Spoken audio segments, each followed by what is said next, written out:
Greetings, dear viewers. I'm Coil Quickcard, and welcome back to Kanon. Last time, we learned that Makoto, the girl whose path we are going down, is in fact a, baby fox that my protagonist knew 7 years ago and helped when it was injured. And she has sacrificed her memory and her life in order to be with him for a while. So, yeah, Makoto's gonna die. Anyway, we still have some episode to go through. It is the 23rd of January, and I believe that Makoto's story comes to the end on January 28th. So this is going to be the finale of Kanon. And I'm going to be recording this in a few parts because, honestly, I'm probably going to cry. And I do appreciate having breaks in between my crying sessions. So let's hop right into it. The alarm clock is ringing. Ow! Makoto seems to have woken up too. The blanket is lifted and cold air rushes in. Makoto starts to move. Yeah, also, Makoto sleeps with us a lot now. There's nothing weird about that statement. Beep. The alarm clock noises stop. It's quiet now. Makoto crawls back into bed. I can immediately hear that she's fallen back into sleep. Hey Makoto, don't go back to sleep. I shake her body. Piro jumps out from the bed and lands on the floor. Look, Piro's up too. Oh. What? She opens her eyes slightly and looks at me. You know what? You're helping out at the daycare center today, aren't you? Well, you are, aren't you? Yeah. She answers with zero ambition.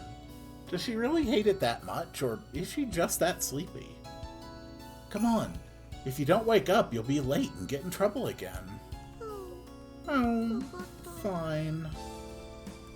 She finally manages to crawl out of bed. The sound of chopsticks clicking together can be heard. Everyone is paying attention to Makoto's hand movements. Makoto seems oblivious to the heated battle between the two chopsticks in her hand. Ow! There's a clicking sound, and one of the chopsticks bounces violently. As it does, some grains of rice are scattered about the table. Oh, sorry. It's like this. Like this. Akiko kindly shows her how to hold the chopsticks from the side. Yeah, okay. However, Makoto looks dejected and continues to hold her chopsticks tightly. Should I feed you? Open up and say ah! Stop treating me like a child. She at least has enough energy to get upset about my ribbing. Want to eat with a spoon again? Yes, I'd like that. Akiko stands up and gets a spoon for her. Here you go. She takes the spoon just like she had done before and begins eating her food, making a high-pitched clinking sound as she does. Oh good, today it's actually a clinking sound and not a chinking sound. The atmosphere is a little strange.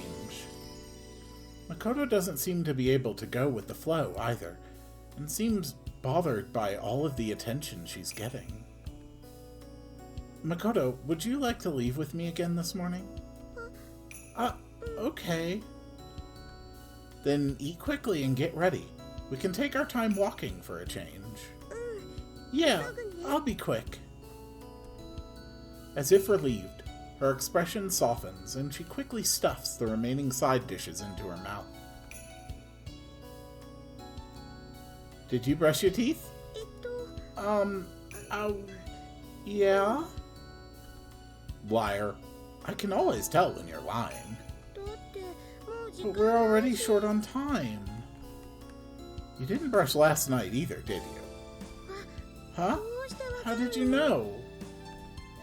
We slipped face to face, so that's how I could tell. I didn't smell any toothpaste. Alright. I'll brush right after I get home. You're gonna get cavities. No problem.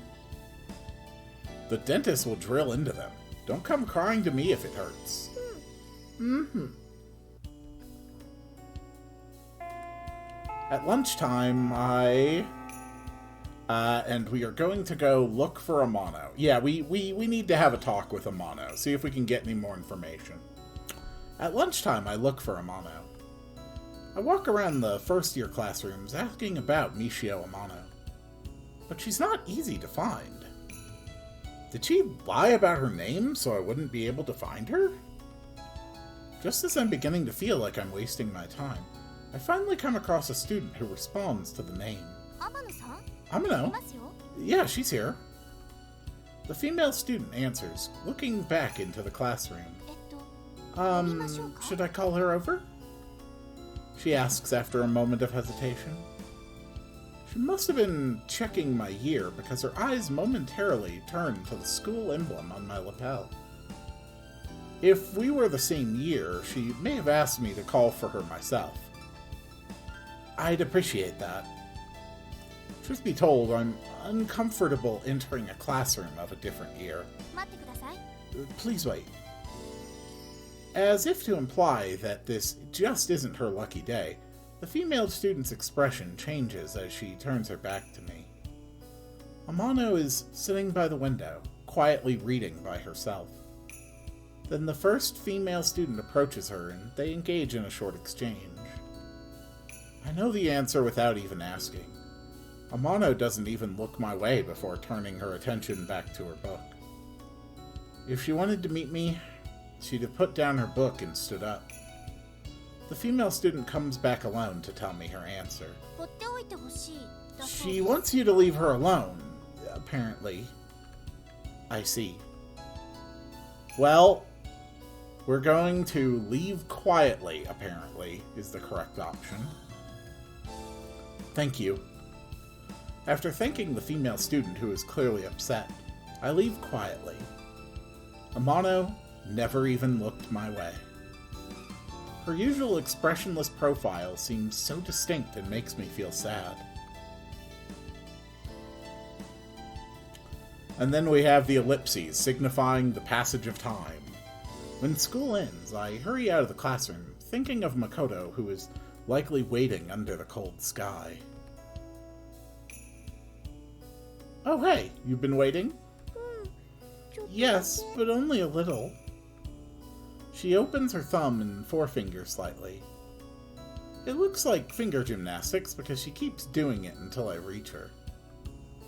It's cold out, so you probably should have just gone home. No, it's okay. I don't have much going today. And you thought I'd probably treat you to something. Yeah. Okay, then let's hit the shopping district on the way home. Yeah. After stopping at a bookstore, we buy the usual meat buns and walk while eating them together. When we get to the arcade, we find that it's as crowded as it was yesterday. It's the line for the photo booths in front of the store. At this time of day, it's normal to see people wearing school uniforms. Many students stop by on their way home from school. Makoto deliberately tries to hurry on ahead by walking faster. Hey, don't abandon me like that. I grab her by the scruff of her neck. I don't know why you keep doing that, Yuichi. Ow! What gives? Oh, there's a bunch of people from my school in line today. They'll let you in if you ask. I knew you'd say that, and that's why I hurried on ahead. But why? You want to take pictures with everyone, don't you? Well, oh.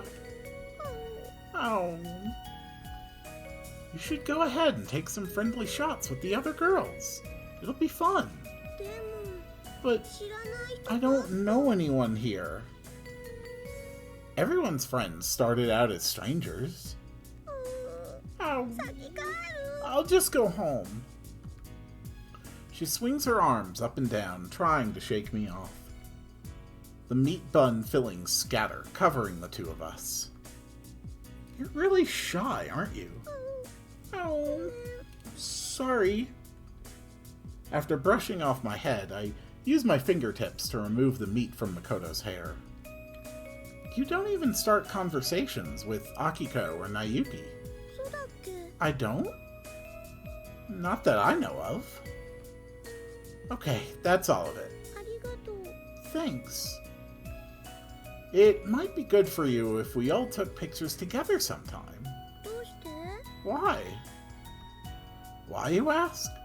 Because that's what people who live under the same roof normally do. But I'm a freeloader. I'm a freeloader too. Then the two of us should be left out. Idiot. Do you even understand what you're saying? I mean, you've known them your whole life, Yuichi. I haven't. Well then, how about we just ask them? No thanks. If we ask, they'll just worry about me. Makoto turns around and starts walking. You're such a pain. I follow after her.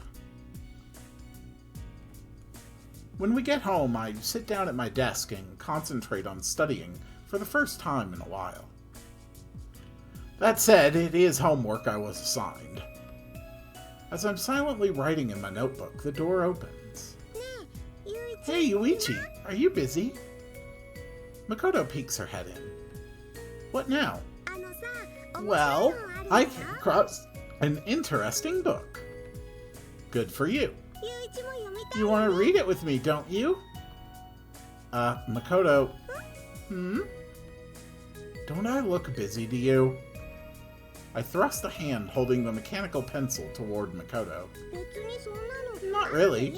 And you can do that later, can't you?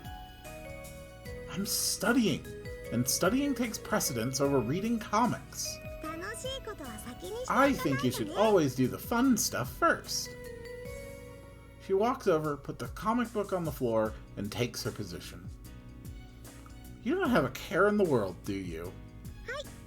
Here, read. Makoto already has it open to the right page and is waiting. The only way I can think to get rid of her is to pick her up and take her back to her room. But it seems like it would be way less tiring to just give in and read it. And to be honest, I was getting pretty bored with my homework. Alright. I get up and sit down next to Makoto. I think this is a very moving story as well. So what, another girly comic? Read it in a nice voice. Okay, I'll read it like a sumo wrestler then. Just as I'm about to start reading aloud, I suddenly remember something. Hey, did you brush your teeth? Don't me. You promised this morning you said you'd brush after you got home. Oh, yeah, I brushed. You're always so obvious when you lie. Show me your teeth. No. You didn't brush, did you? I did, but I don't want to show you. If you don't tell me the truth, I'm not going to read. What? No way! Brushing your teeth takes no time at all. Go and do it now. I'll brush after I eat. You forget, because you always put it off. I take care of things when they occur to me. So go and do it. Okay. She reluctantly stands up and walks toward the door with demonstrably heavy steps. She must have really wanted me to tell her she could do it later. With a bang, she disappears behind the door, and I turn the page of the comic book in my hand. I decide to take a quick look ahead.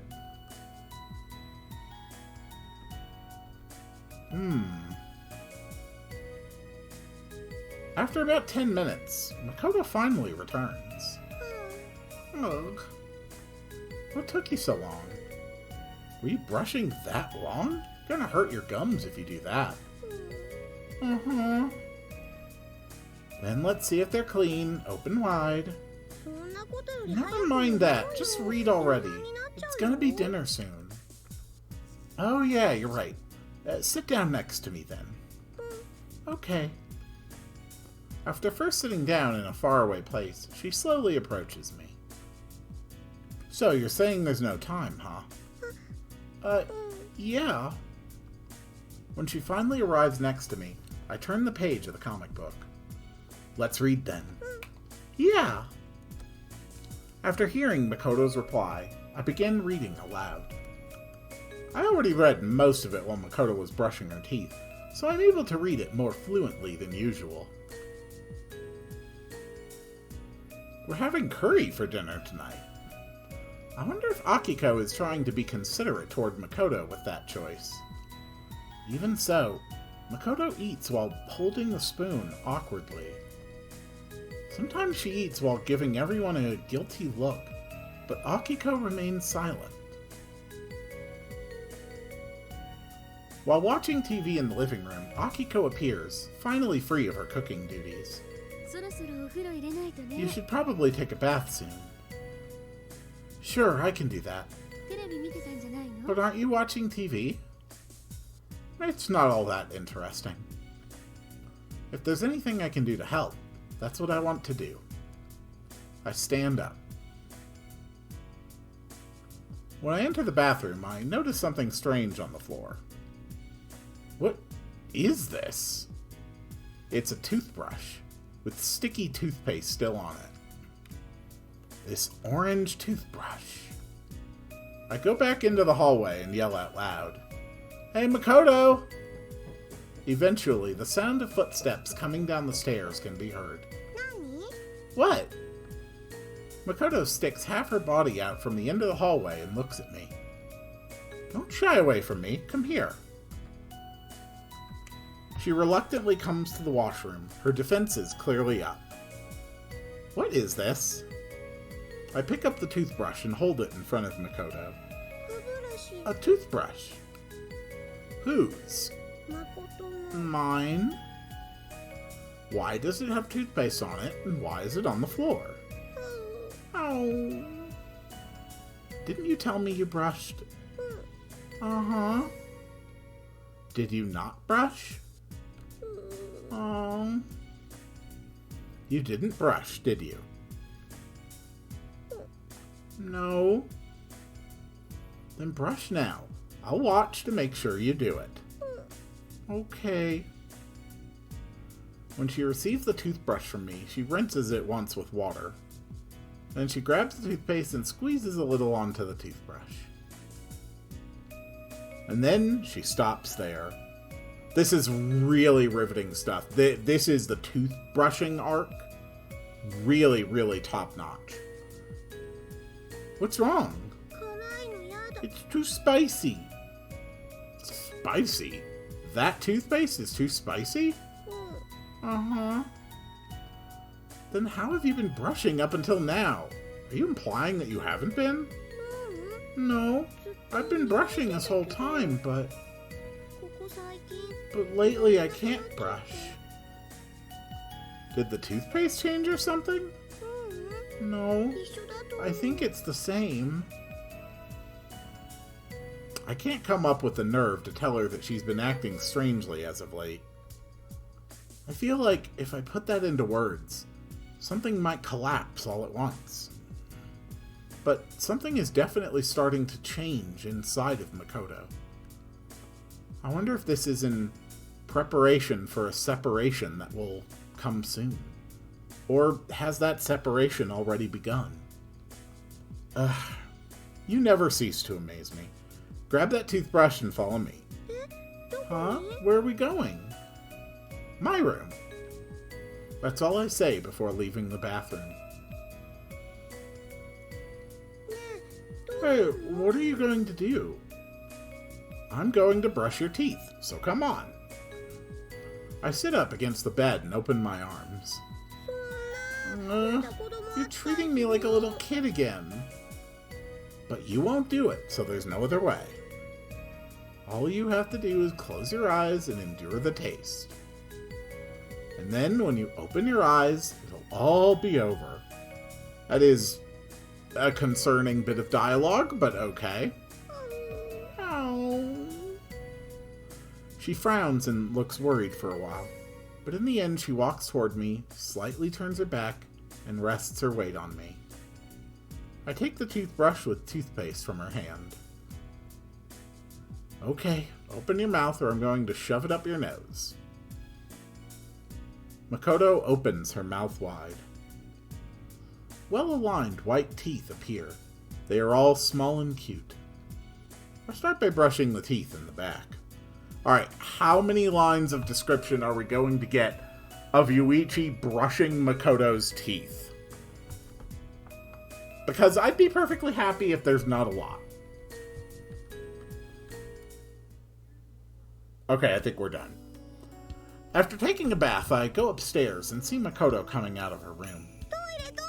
Toilet! Toilet! She's in her pajamas, holding a cardboard box. She rushes toward me. She's probably cleaning up Piro's litter box. If I were to trip her with my foot and make her fall, it'd turn into an absolute disaster. Yeah, so don't do it, you freak. But I'm way too adult to consider doing something like that. Watch your step. Okay. She hurries down the stairs. Well, I don't really have any reason to do so. I stand in front of Makoto's room anyway.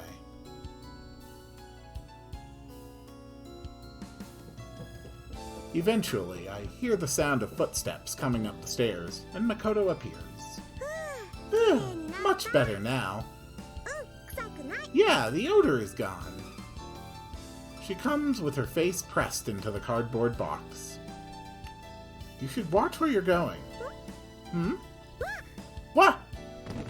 Thump. As expected, Makoto falls again. However, thanks to me reaching out, I'm able to prevent the scattering of any kitty litter. Thanks.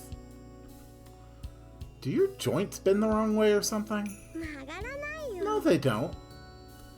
Makoto stands up with the box in her hands again. But you know, it's kind of weird. Then she puts her toes up and taps them on the floor.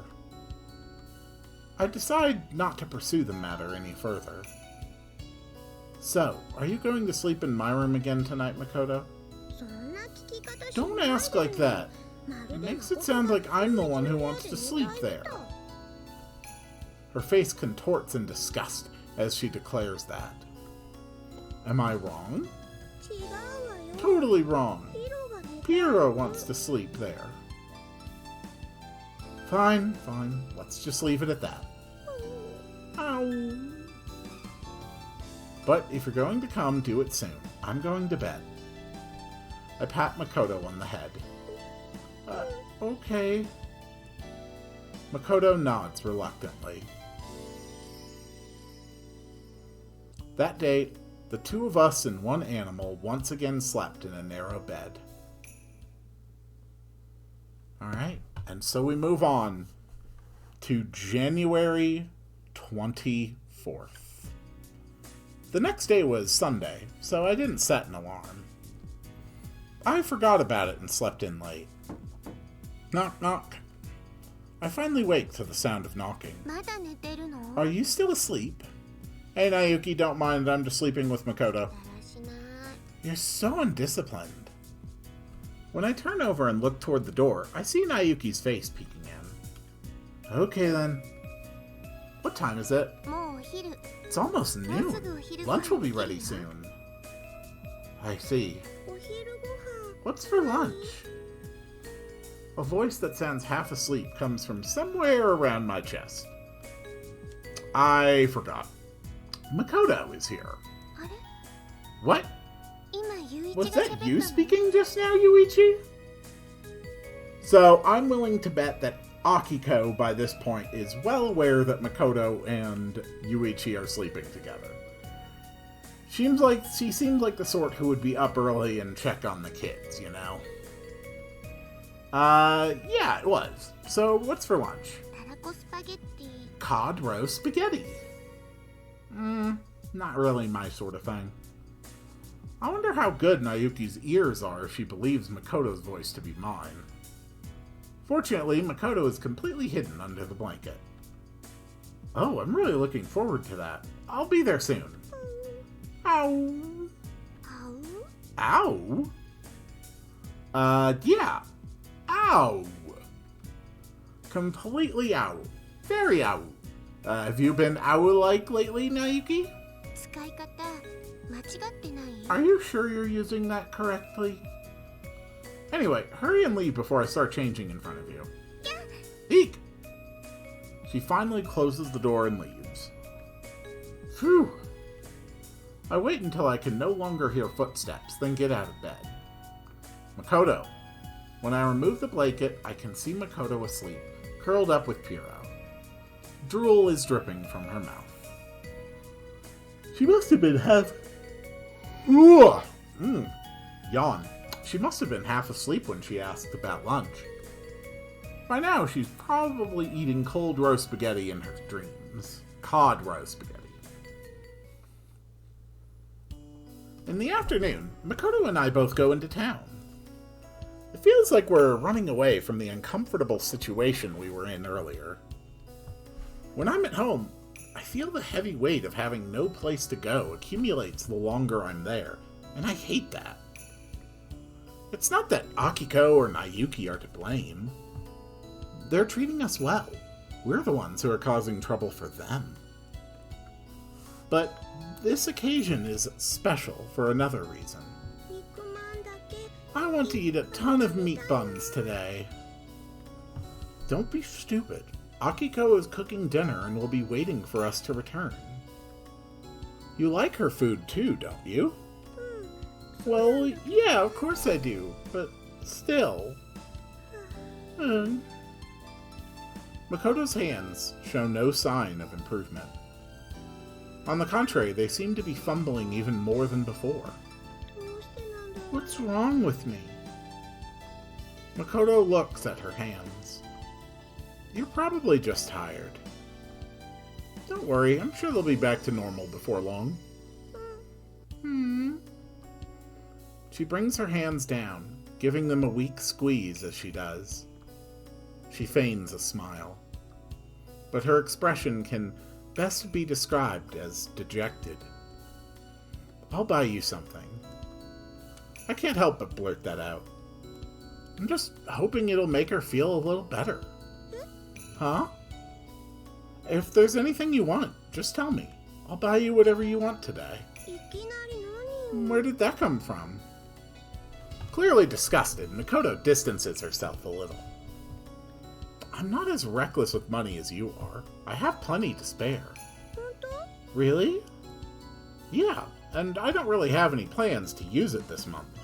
I'll give you something as a gift from me to you. Whoa, so I can, ask for anything? Yeah? I grab my wallet from my back pants pocket to see what I've got. Damn, I might have bitten off more than I can chew here. Knowing Makoto, she probably won't hesitate to ask for something expensive. I'm a little, more than a little, worried.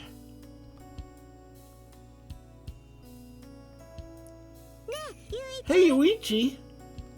Makoto seems to have found something already, and is calling to me from a nearby storefront. Did you find something? Yeah, this!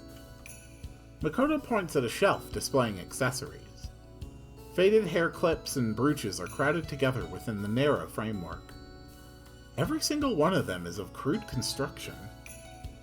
What is this? When I look at the sign in front of the store, I see the words, all 100 yen. This must be one of those 100 yen shops. I want this! Makoto picks up a rubber loop decorated with 2 bells. It looks like a hair tie, but it's way too plain. I can't even imagine a child being happy to receive it. Come on, I'll buy you a better hair tie at the department store. What? Why? What's wrong with this one? When I pull on her arm, Makoto expresses her surprise. You don't have to settle for something at a place like this. It's rare that I offer to give you a present, so choose something better than this. I'm fine, though, with this. She puts it on her wrist. When she waves her hand, a tinkling sound can be heard. Look, it's cute! It is? I thought she was just being cheap, but she genuinely seems to like it. My intent from the start was to cheer Makoto up, so there's no reason to force her to give up on something she's excited about. I don't really get it, but are you sure that's what you really want? Yeah. I'll go buy it for you then. Okay. I don't really feel all that great about giving her such a cheap gift.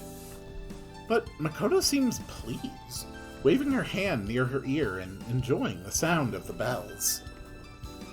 While it comes across as a little pathetic, there's a heartwarming element to it as well. I make up my mind to be satisfied with the outcome. After dinner, I make sure that Makoto has returned to her room. Then I grab my coat and get ready to go out. Huh? What's going on? As I'm tying my shoelaces at the entrance, I hear someone call out to me. I turn around to see Nayuki standing there. Oh, it's you. Are you going out? I thought I might go jogging. Why so suddenly? Recently, I've been concerned about my waistline.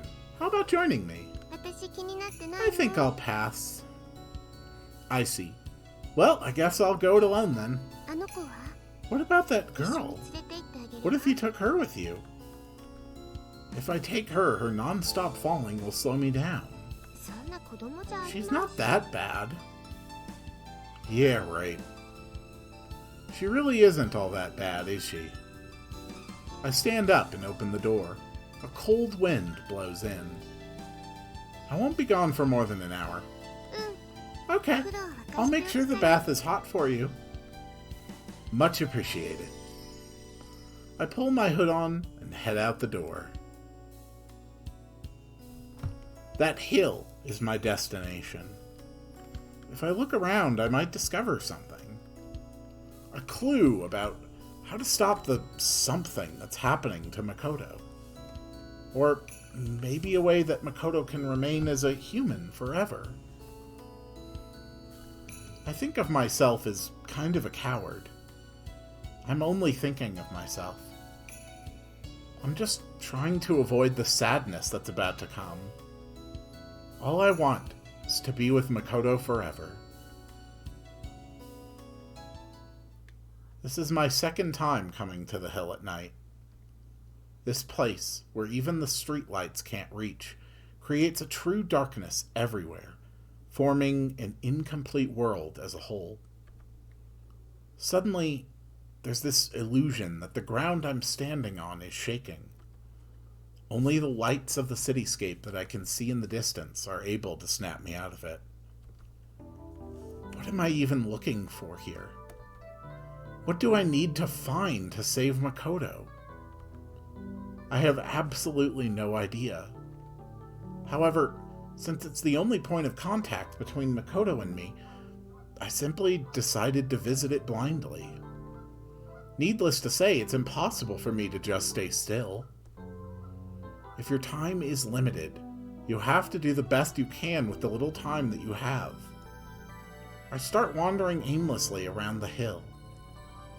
I step onto the snow that remains in the dark shadows and walk, my shoes being penetrated by the dampness that seeps into them as I do. I can't find anything noteworthy.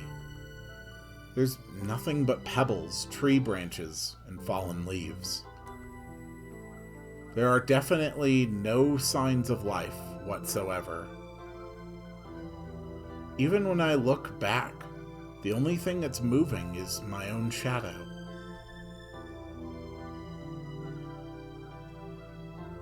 I go all the way around, with the exception of the bushes I couldn't get into.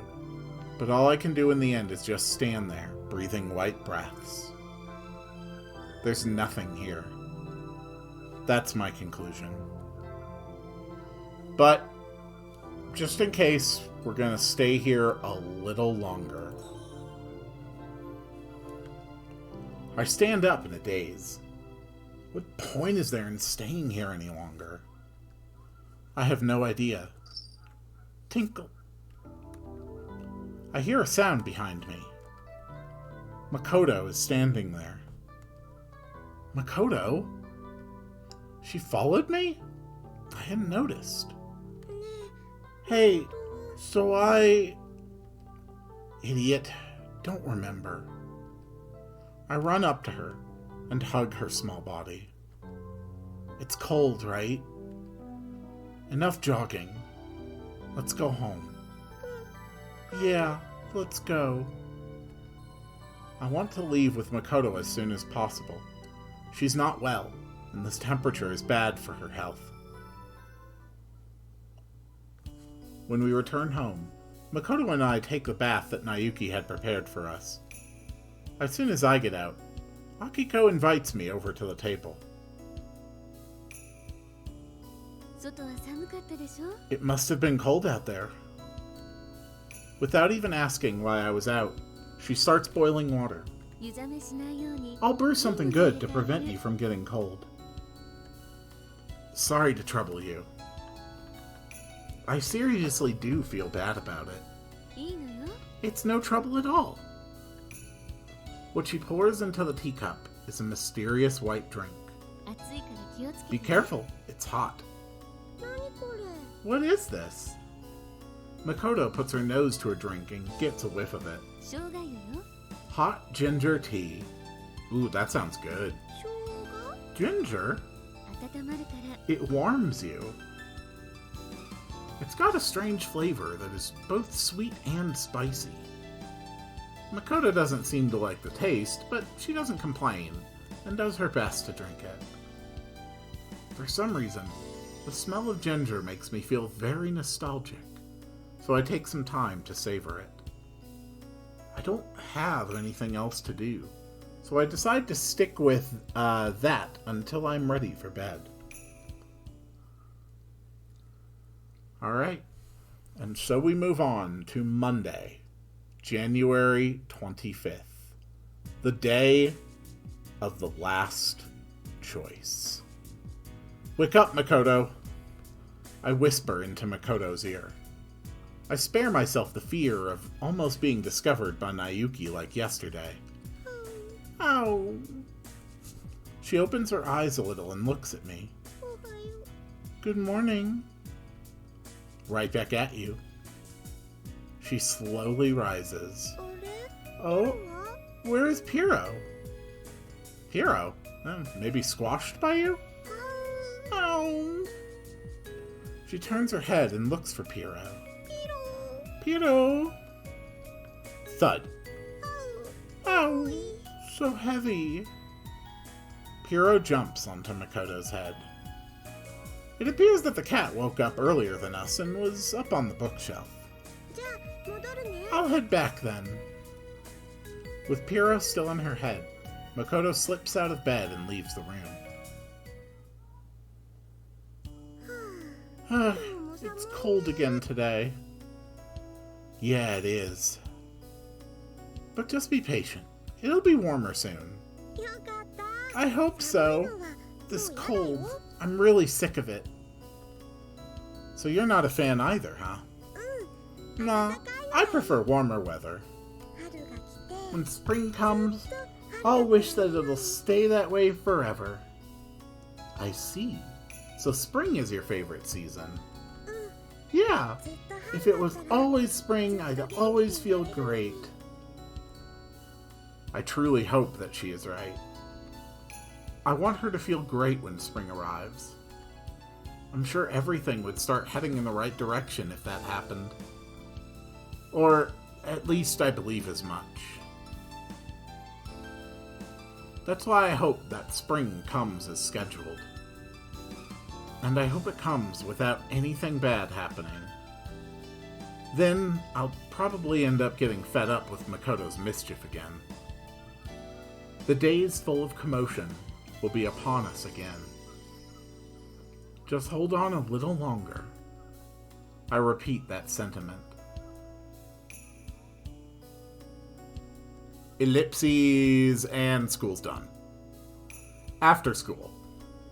Makoto, who is usually waiting for me, is nowhere to be found. Maybe she went home early today. I decide to wait for her a little bit. I'd feel bad if Makoto came after me and continued to wait, believing that I was still inside the school. Several students form groups and leave the school. I watch them closely.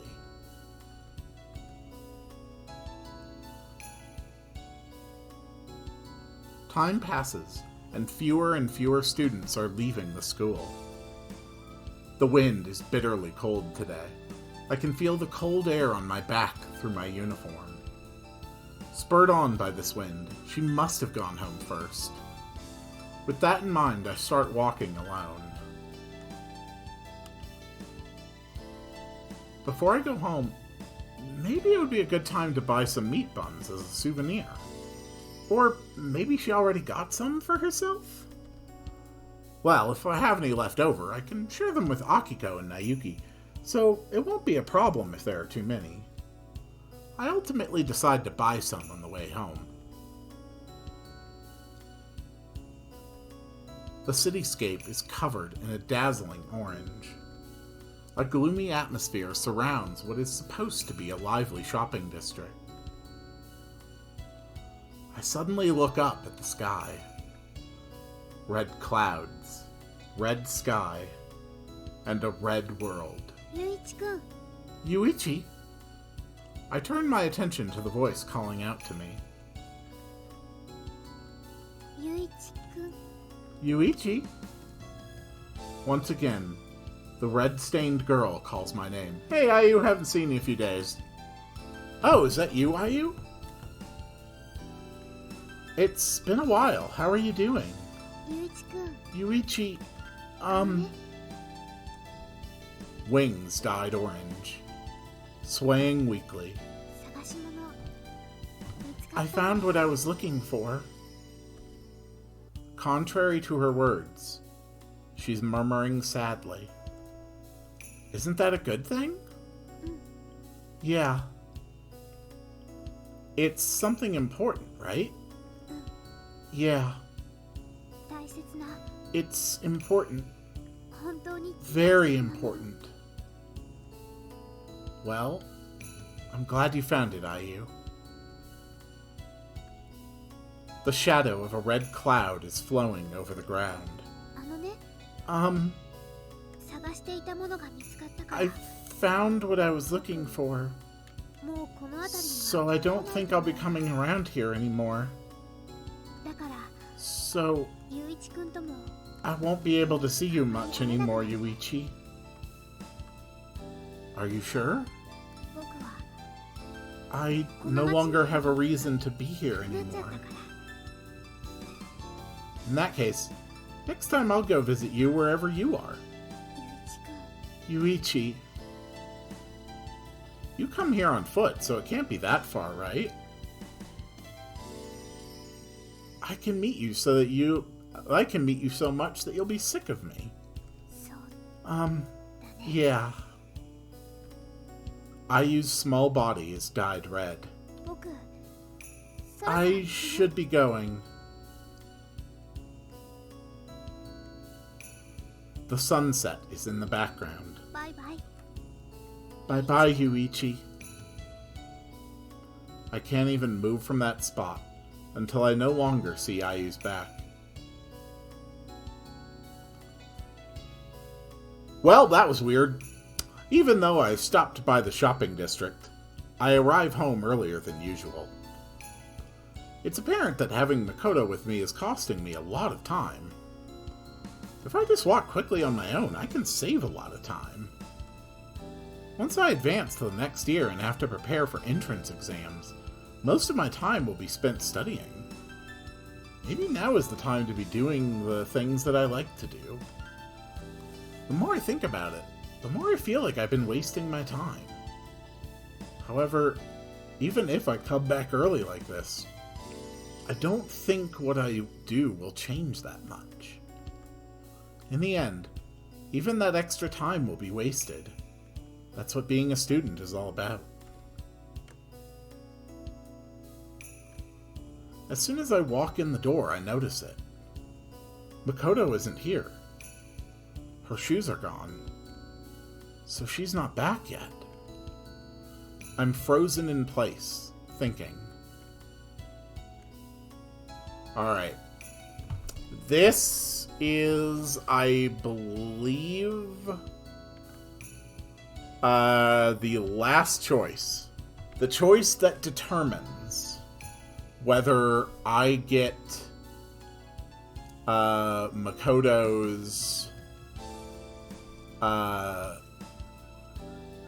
No, actually, there's one more choice. Sorry, the way this is listed is a little off. I don't actually know, based on what I'm reading, if this is my last choice or not, but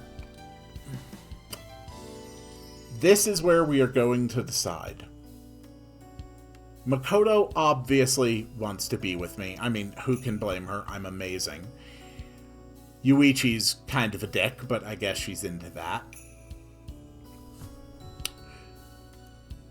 But if she wants that love, she has to be willing to fight for it. And so, it is time for Makoto to have one last battle for my love. Against her greatest, most powerful opponent yet. Aunt Akiko.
She did it.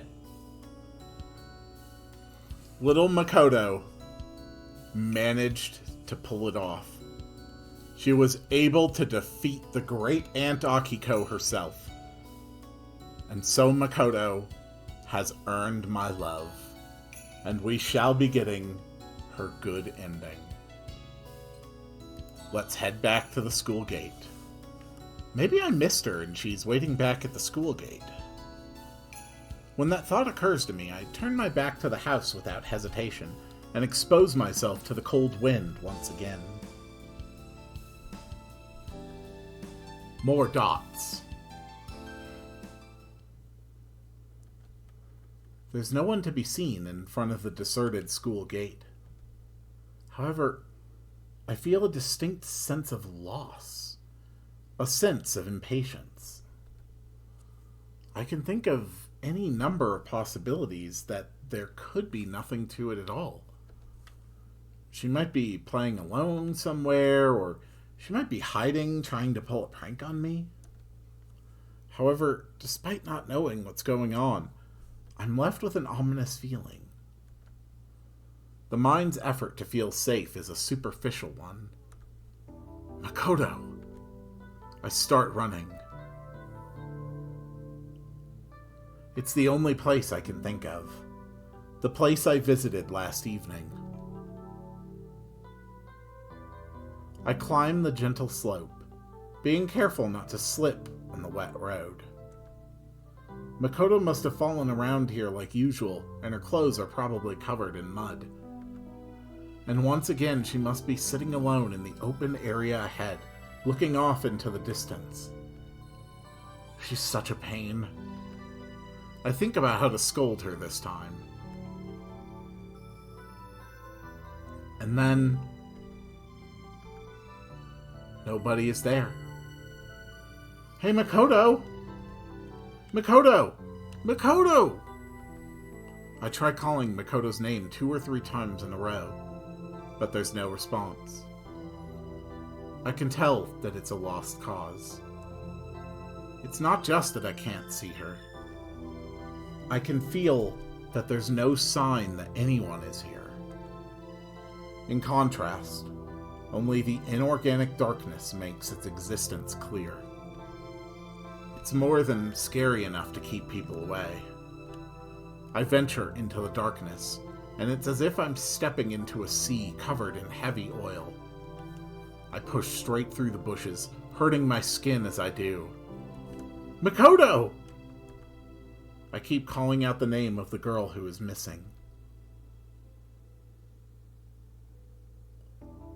With everything ended in vain, I lay my cold body on the ground, knowing that this is the end. I know that Makoto is gone. It's just as Amano said. By miracle, I meet a fleeting glimmer. A slight glimmer gained at the price of her own life. The miracle shut off that light. I wonder if Amano would say that in the end. I hang my head with regret when I think about Makoto's situation. This must have been the fairy tale that God showed her. I guess this is how God made her last wish come true. If so, I wonder if I was able to give her a reward that was worth it. Did her wish come true in the end? No. There must have been more I could have done. I wanted to do so much more for her. I accept the fact that my body is getting colder and more painful, as if it's my reward. I endure the pain, holding on to a consciousness that has lost its support.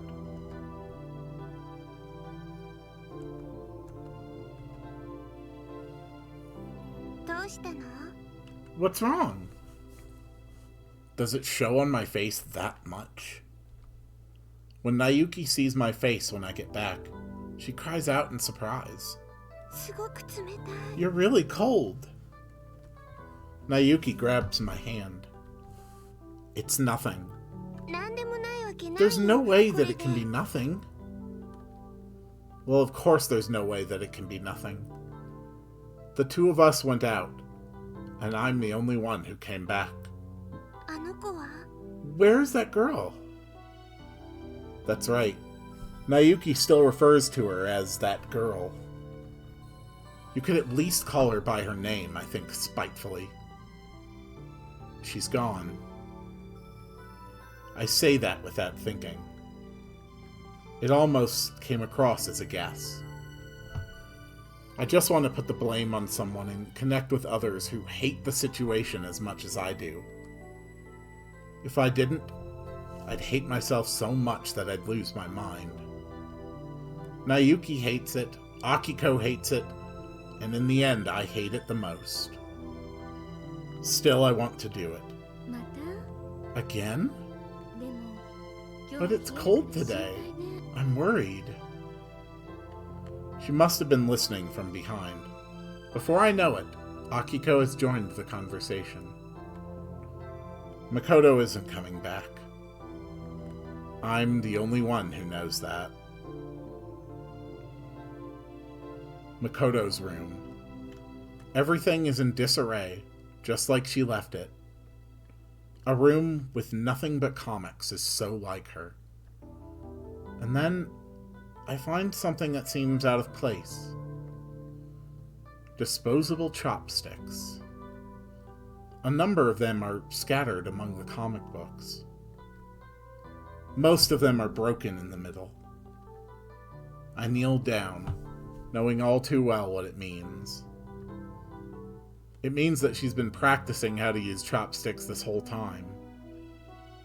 Just like when brushing her teeth, she lost her temper, broke her chopsticks, and tossed them aside halfway through. Still, she kept trying her best from the start. Desperately, she was fighting the idea of not being human anymore. But in the end, it was all for naught. Her efforts didn't reach anyone. I was the only one who knew what she was going through.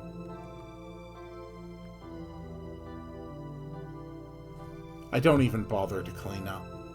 I just slowly close the door behind me. All I can do is hope that the room will be empty before long. I want it to look like nobody was ever there. In the middle of the night, the sound of the front door slamming echoes throughout the house. Everyone wakes up and gathers at the entrance. Makoto is standing there. Makoto! Her face is flushed bright red, and she entrusts her cold body to me. You have no idea how worried I was. ピロがいなくなったの Piro disappeared. Piro? ずっと探してたんだけど I've been looking all over, 見つからなかった but no luck. I see. Okay then. We'll take it from here. You should get some rest. Okay. After that exchange, Makoto closes her eyes and leans into me with all her weight.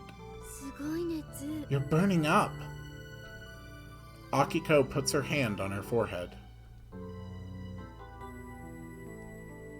I don't leave Makoto's side. In the warm room, I continue to cool Makoto's forehead with a damp towel over it again and again. Sometimes, as if waking up from a shallow dream, she looks at me with dim eyes. Every time, she calls my name, and I respond to it the same way over and over again. I'm here, Makoto. And then, looking relieved, she falls asleep again. Tick, tick, tick. All I can hear are the sounds of the clock hands. I wonder if someone made the sound louder. In fact, I can't even remember if it's possible to adjust the volume of the clock hands. Morning is far away, and the night seems to be lasting forever. But even though my thoughts are stuck in a bottomless pit, the night doesn't seem to be long or boring. I feel like a piece of furniture. I imagine the bookshelf behind me might suddenly start talking to me. The sound of the clock's hand has now become a little quieter. Tick, tick, tick. But when I think about it, it seems to get louder again. Really loud. Now, when I step out of the room, I feel like I'm somewhere I've never been before. I feel like this is the only place I belong now. Now, there's a tinkling sound. Makoto is holding her hand out to me. I hold it tightly with both hands.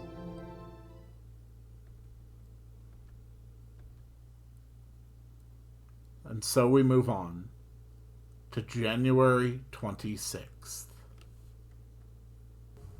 Did I fall asleep? Still, when I come to, I open my eyes and look at Makoto's sleeping face. Makoto is still fast asleep. I put my hand on her forehead. Her fever seems to have subsided considerably. If she keeps sleeping like this, she's bound to get better. When I stand up, it's evident that I didn't get enough sleep. My legs supporting my weight feel unsteady, like it isn't even my own body. I grab a change of clothes and my bag and quietly leave the room. Good morning. I head over to the dining table and give Akiko a morning greeting. Good morning, Yuichi. Didn't you sleep? She asks as soon as she sees my face. Do I really look that bad? Akiko is telling me that my terrible look from last night is still there. I think I may have slept a little. Don't push yourself too hard, okay? I wonder if she's implying that I should stay home from school today. I'll be fine. I refuse. Did the fever go down? Akiko changes the subject to Makoto's health. She still has a bit of a fever, so could you please contact the daycare center? Well... When I say that, Akiko responds with an uncharacteristically confused expression. And she swallows her words audibly. Akiko? Akiko finally shows the same bright expression as usual. Okay then, I'll contact them. Is something wrong? No, nothing.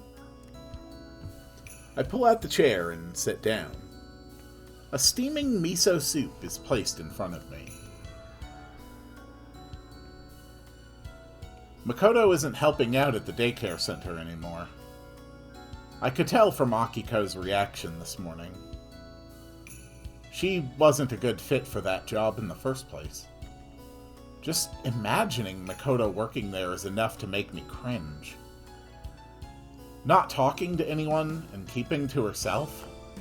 Unable to do anything, just getting in the way?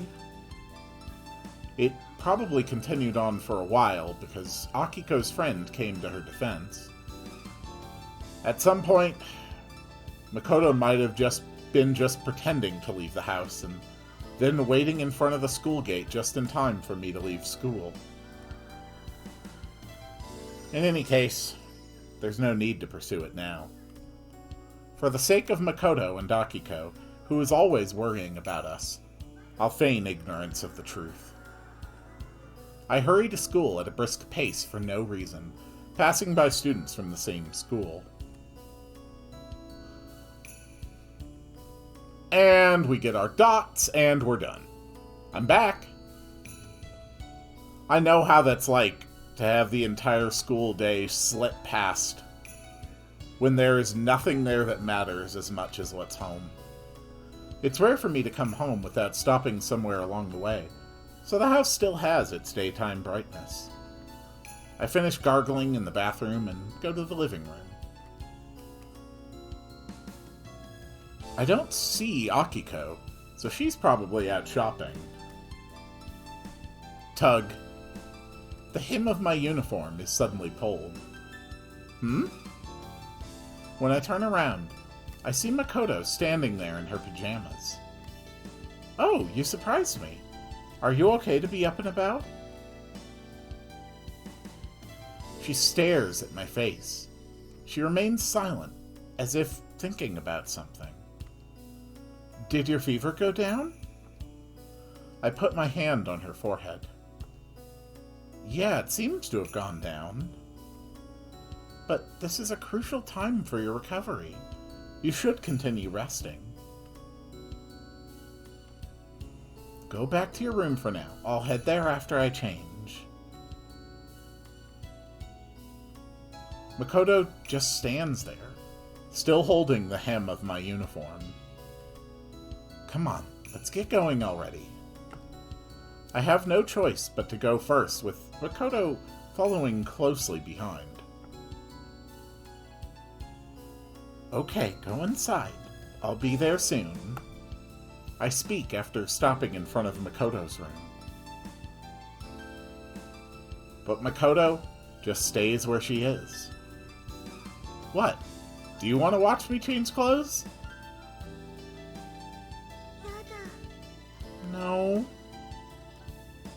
Makoto suddenly looks down and cries. What is it? What does that mean?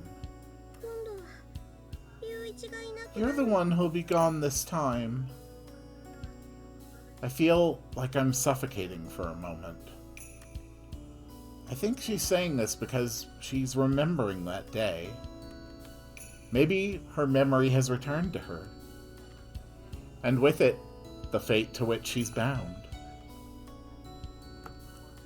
But when I calm down and think about it, those doubts disappear. She sees Piro in me.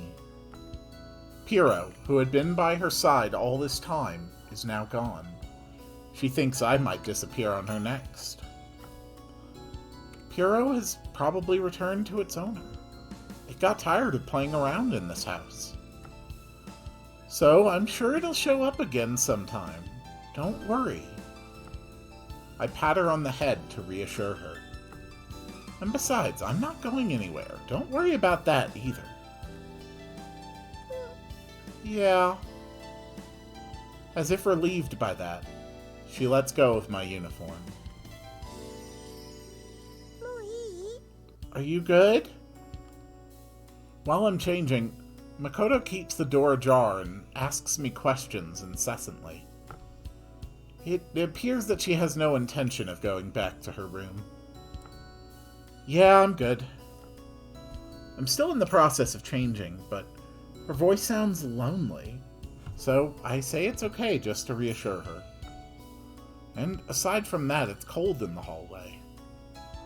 The heater is making my room much warmer. It's warm. She says that as soon as she comes in and walks to my side. Hold on, just let me get my pants on. I quickly put my legs through them and finish changing my clothes. Makoto looks up at me and remains silent. I'm about a full head taller than she is. Hey, keep yourself warm, okay? Or do you want to lie down in my bed? As long as you're here, either is fine. Then just cover yourself with a blanket. Don't just stand there, take a seat. Okay. Makoto sits down while leaning against the bed, and I cover her with a blanket. When I sit down next to her, Makoto gives me half of her blanket. I was already pretty warm after coming home in a hurry, but I go under the blanket without objection. Makoto smiles with satisfaction. She really wants to be with me. I can really feel that. When we are together like this, we look like brother and sister, or even lovers. Whichever is fine, but what matters is that we're close. There's suddenly a tinkling sound. It's the bell around Makoto's wrist. Makoto also happens to hear the sound from her wrist shaking, and she seems to remember that it's there. She plays with her wrist for a while, enjoying the sound. We don't speak. We just listen to the sounds together.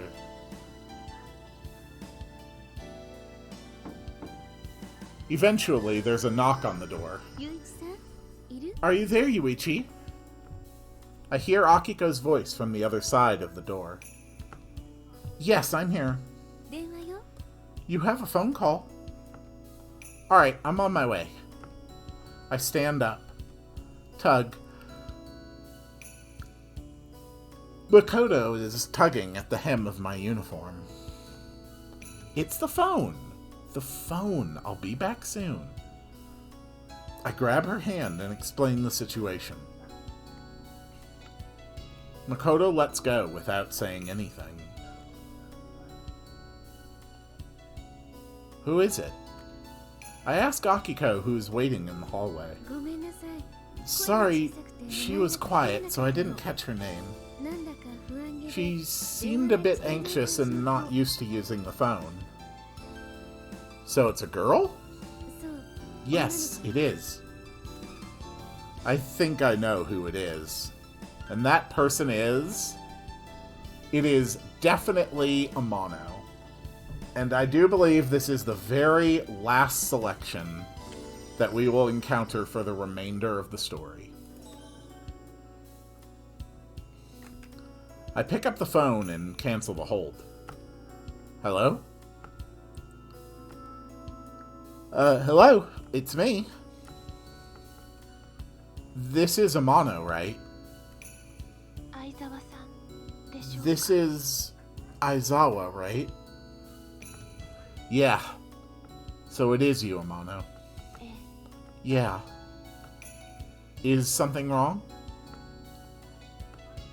Where are you? In front of the station. Okay. I'll be there soon. Just stay where you are. With that said, I hang up the phone. We both know it'd be better to talk in person. I go back to my room to tell Makoto that I'm going out. I wonder if she'll agree to it. It'd be trouble if she followed after me. Amano won't say a word if she's there. Those fears turn out to be unfounded, however. Perhaps tired from playing with the bell, Makoto leaned back on the bed and fell fast asleep. I pulled the blanket over her shoulders so as not to wake her.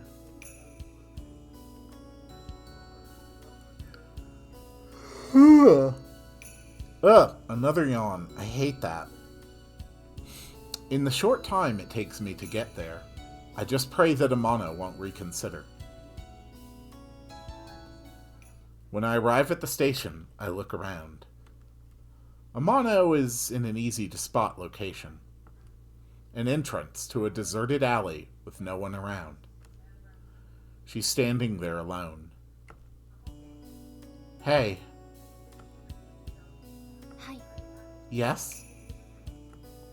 Amano notices me and replies a beat late.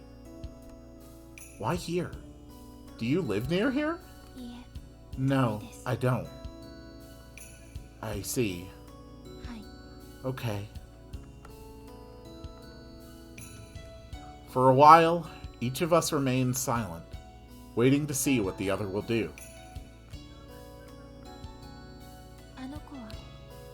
How are things with that girl? Amano suddenly speaks.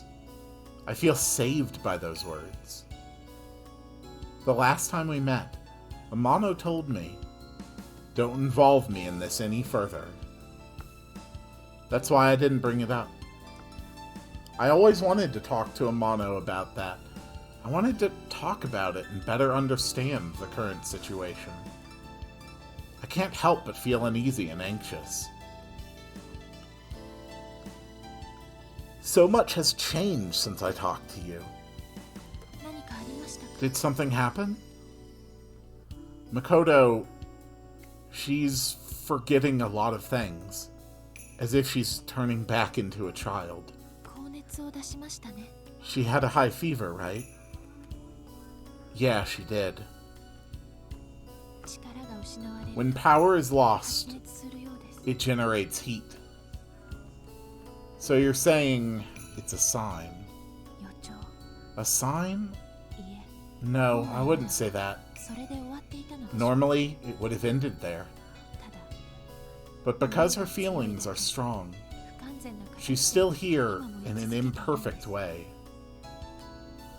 It started a long time ago already.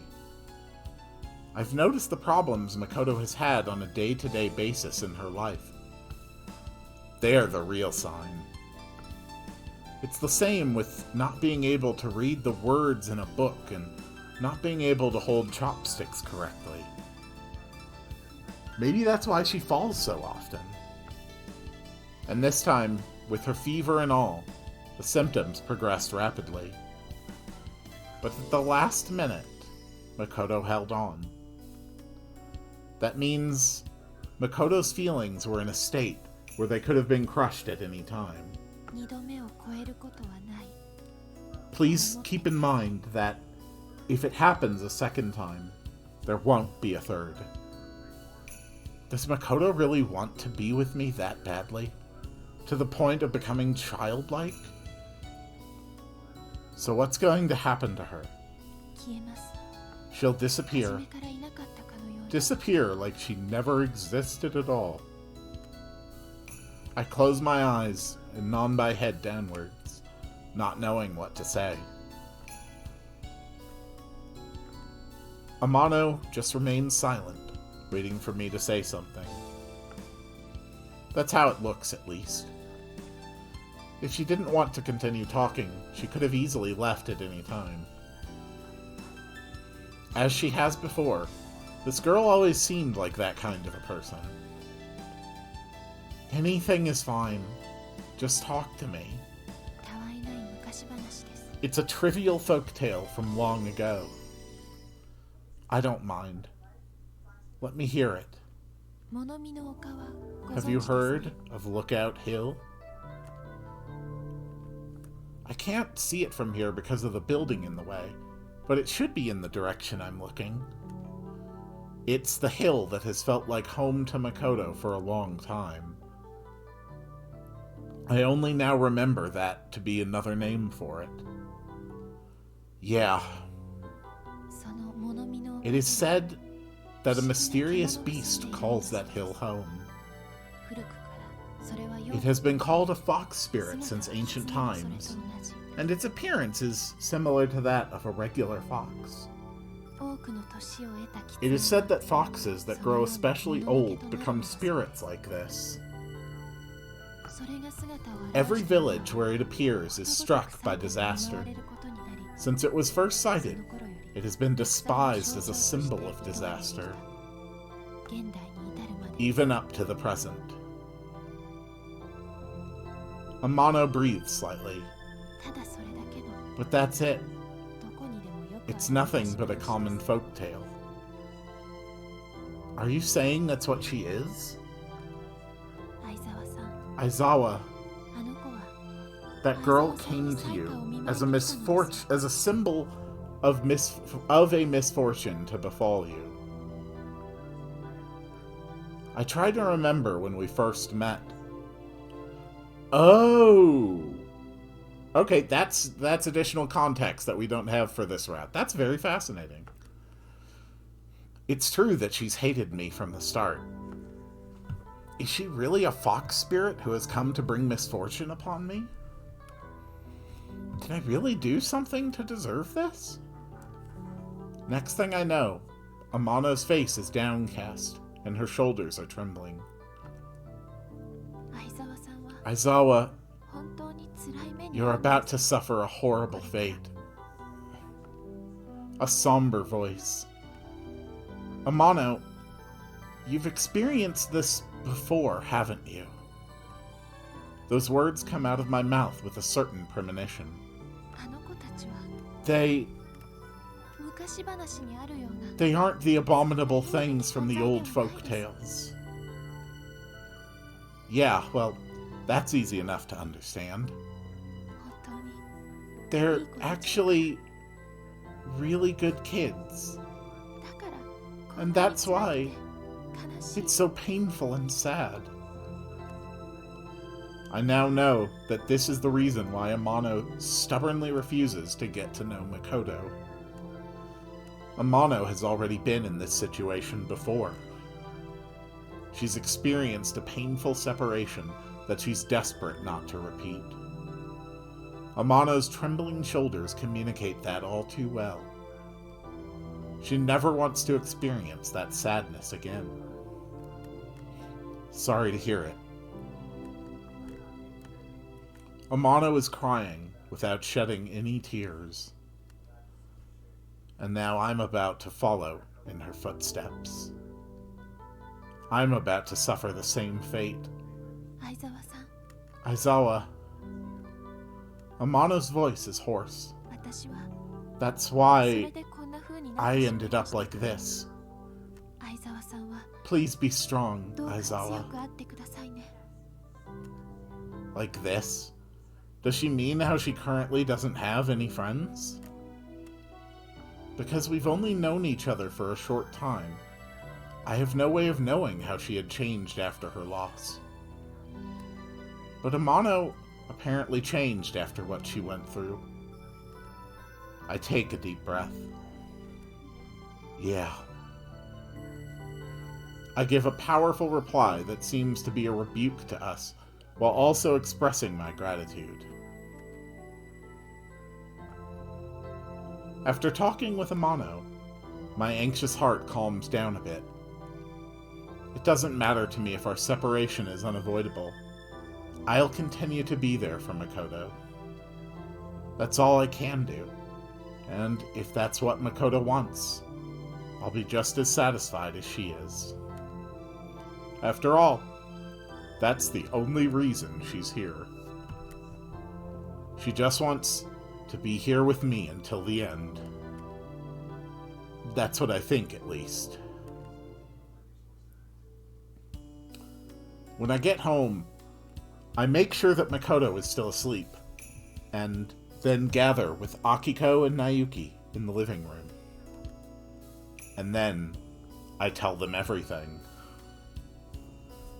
From anyone's point of view, Makoto's condition is serious, and realistically, it would be impossible for them to just stand by and watch. But unfortunately, I have no choice but to watch it from the sidelines. That's because there's no prescription for the symptoms Makoto is experiencing. We cannot afford to waste precious time by wasting our efforts. Just watch over her. That's all I ask. Even after they hear my story, they don't look like they understand. あの子が昔に拾った That girl used to be a fox? Even I can't believe it when I hear it explained out loud like that. It feels so unrealistic. But it's true. I remain silent and nod. 人間だよ She's human. 言葉だって使ってる She uses human words and walks on 2 human legs. Like a Pokemon! Can't you see that she's having difficulty doing that? She has problems in ways that are inhuman. それは Shouldn't she just see a 医者 doctor に for 見 all せない that? といけない症状じゃないの Please don't do that. We'll run out of the little time we have together. Akiko, who had been silent up until then, stands up. どうしたのお母さん What is it, Mom? 部屋にいるの Is Makoto in her room? Akiko ignores Nayuki and asks me. She's in my room. She's sleeping soundly. そう I see. I don't know if my answer satisfied her. It's rare for her to be this expressionless. She responds with one word and leaves the room. Nayuki and I follow after her. Akiko kneels down next to Makoto, who is sleeping while leaning up against my bed, and puts her hand on her cheek. So this is the fox from back then. Akiko apparently knew about it. She knew about the fox I'd been keeping under her roof. I thought I could hide it away in my room, but that was when I was a kid. Although I intended to be careful at the time, from an adult like Akiko's point of view, my actions may have been laughably transparent. A sound leaks from Makoto's mouth as she sleeps soundly. She must be talking in her sleep. At the same time, her hand falls from her lap and her wrist tinkles. Bells. Akiko grabs her wrist. Did you give this to her, Yuichi? Yeah. She always liked the sound of bells. Huh? Isn't that why you gave her this? No. She just said she wanted it is all. Really? Then I guess Makoto is the same as that fox from back then. Back then, I always had a bell on my wallet. Nayuki must have remembered that as well, as she is nodding next to her. I had a hard time when I went shopping. Every time I took my wallet out, she'd come down from the second floor and follow me. Really? I had no idea. I'm sure they didn't find out. Your parents, I mean. Her words are an acceptance of the unbelievable facts that I had just told them.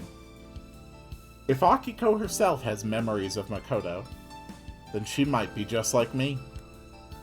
No matter how far removed from reality this is, she must be sensing something that she has no choice but to accept when Makoto herself is right in front of her. Akiko looks at Makoto's face for a while, and then suddenly stands up. I have to prepare dinner. What are you making? I'll help you.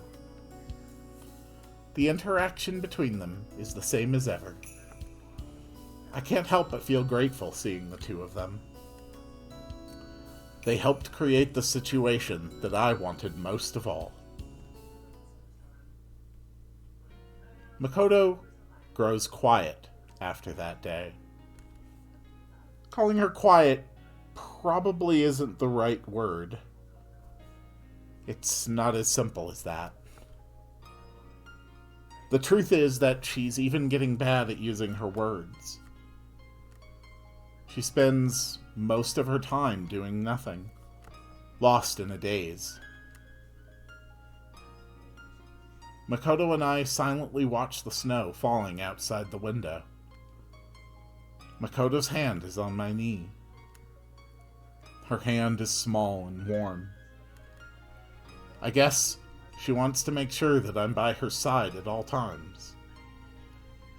Makoto? Hey, Makoto! Makoto's face slowly turns toward me. Want a mandarin orange? I pick up the mandarin orange that Akiko had given me and show it to Makoto. Is it sour? Not sure. Have to try it first. I suppose I can take the first bite.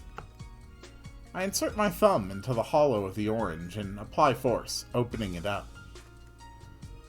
I split the other half into two, then peel off one segment and put it in my mouth. Is it sour? No, it's sweet. Very delicious. Then I want some. I place one segment on Makoto's palm. Makoto looks at it for a moment, then pops it into her mouth.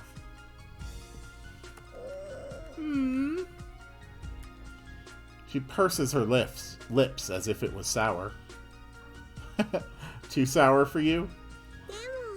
Yes, but it's delicious. Right? We share the orange and eat it together. Even after she finishes eating, she keeps the peel in her mouth, as if she doesn't want to stop. Eat too much and you'll regret it. Yeah. Makoto nods and turns her attention to the window. It's snowing much harder now. I stare at Makoto's face, which remains expressionless. She no longer looks happy or angry. It appears that she is losing her humanity.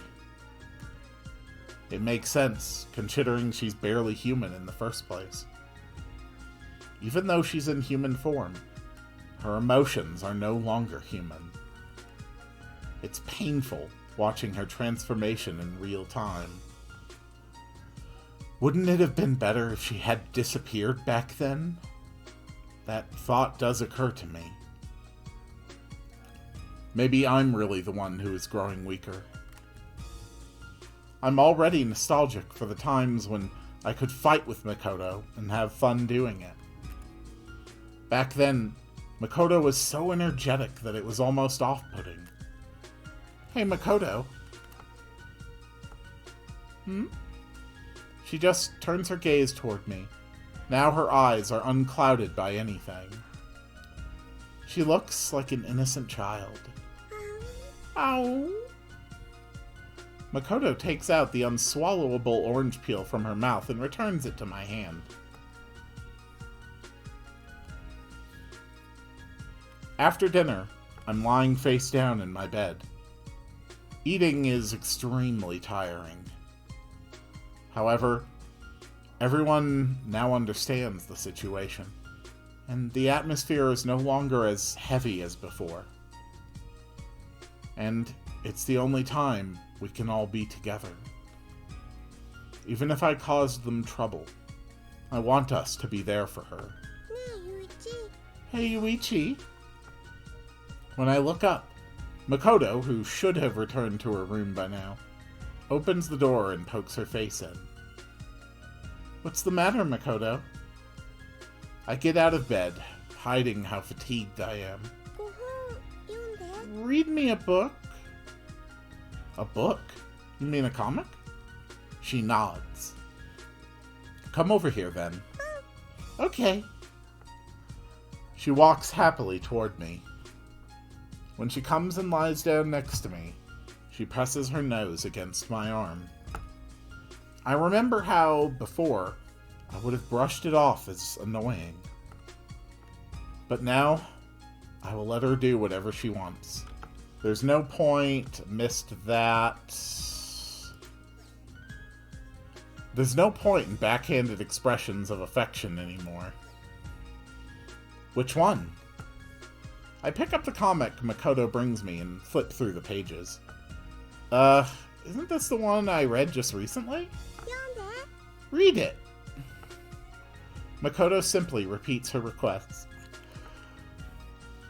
Oh, I'm encouraged that she's still interested in this kind of entertainment. Yeah, sure. I'll read anything for you. Love always happens so suddenly. Makoto scratches her head. I'm not sure if she's listening or not, but I continue reading anyway.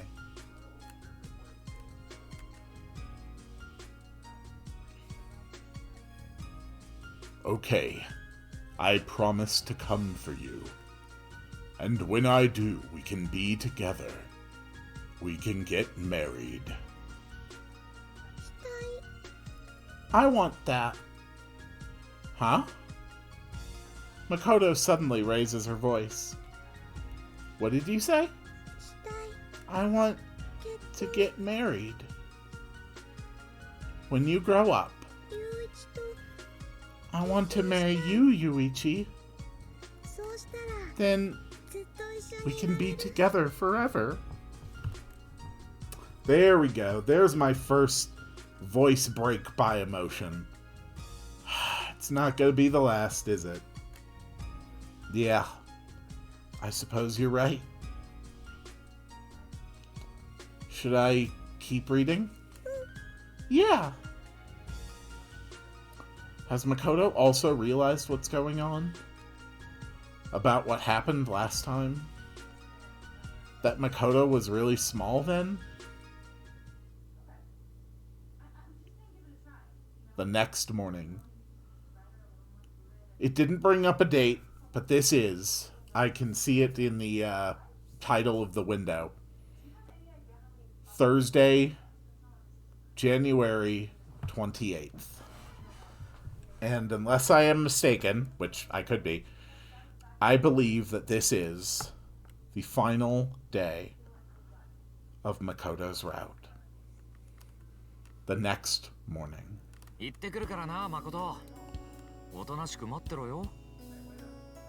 Okay, Yuichi actually spoke. I'll be back, Makoto. Please wait for me. Having said that, I attempt to leave. But the sight of Makoto seeing me off at the door makes me feel uneasy. Makoto is unable to respond to my words. Alright. I'm emotionally bracing myself for this. I'm gonna cry before the day is over.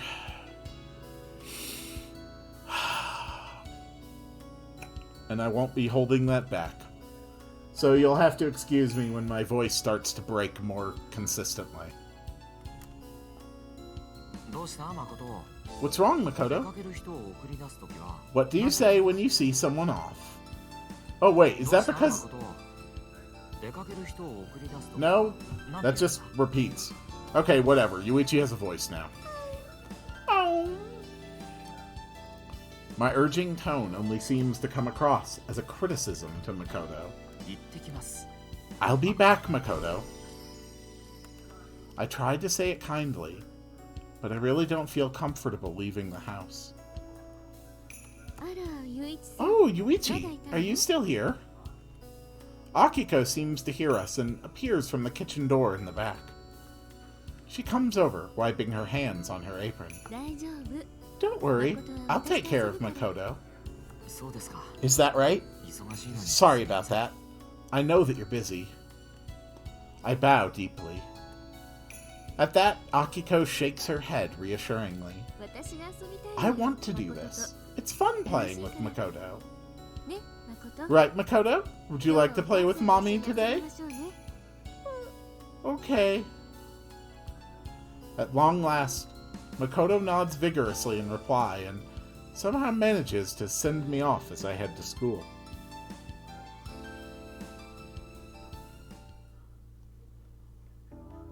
Life in school feels empty. But it's not as if I can just stop going. All I can do is look forward to going home time. People must find me so unapproachable. I'm becoming quite the spoilsport in school. When everyone gets together during break time to liven things up, I'll just stare at them from afar with no intention of joining in. That actually reminds me of someone. Wait, who was it again? Doesn't matter. There's no need to think too deeply about things. Makoto won't be coming to pick me up anymore. She'll be waiting quietly at home for me to return. I drop by the shopping district to buy another meat bun for her. Ah! There, I chance upon something that jogs my memory. I break out into a run before I even realize it, so that I won't have any regrets later. I'll continue to be there for Makoto. That was my promise to her.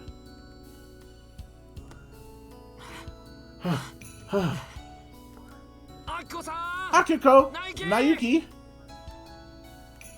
I remove my shoes in a hurry and charge into the living room while calling out for them. What's the matter? Conveniently, they just happen to be having tea together in there. The two of them turn to look at me at the same time, surprised by my urgency. Shall we head out? What? Where to? The shopping district. It'd be nice if we could occasionally eat out together, too. いいアイデアね。 Anything that lightens my load is a good 大 idea. 歓迎よ。 Akiko seems to have read my intention. お母さんのご飯 Mom's cooking beats any dish a restaurant 美 can 味しいも serve. んね。でも But I guess eating out's fine too, once in a while. Even Nayuki agrees without putting up too much of a fight. And where's Makoto? 遊び疲れたようで Sleeping after wearing herself out playing. It seems like Akiko really played with Makoto the whole day. I smile at her in gratitude, and she beams right back at me. Dashing upstairs, I knock on Makoto's room and shout for her. Hey Makoto! Everyone's going out together now. No reply. Maybe she's in my room? I head back to my room. I need a change of clothes anyway. Makoto is fast asleep on my bed, just as I'd thought. Hey Makoto! I put my hand on her cheek lightly. She opens her eyes slightly and looks at my face. Then she reaches out to grab my clothes. As she does, a tinkling sound can be heard. Everyone's heading out together now. You're coming along too, right? Yeah. She crawls out of bed as if in agreement, only half awake. Let me treat you to your favorite foods. Akiko said eating out would lighten her load, but a quick glance at the kitchen tells me she was simply being considerate. After all, she's already finished preparing for tonight's dinner. Knowing how she'll become even more mindful if I say anything about it, I keep my mouth shut and talk excitedly about the outing instead. I'm always giving her so much trouble.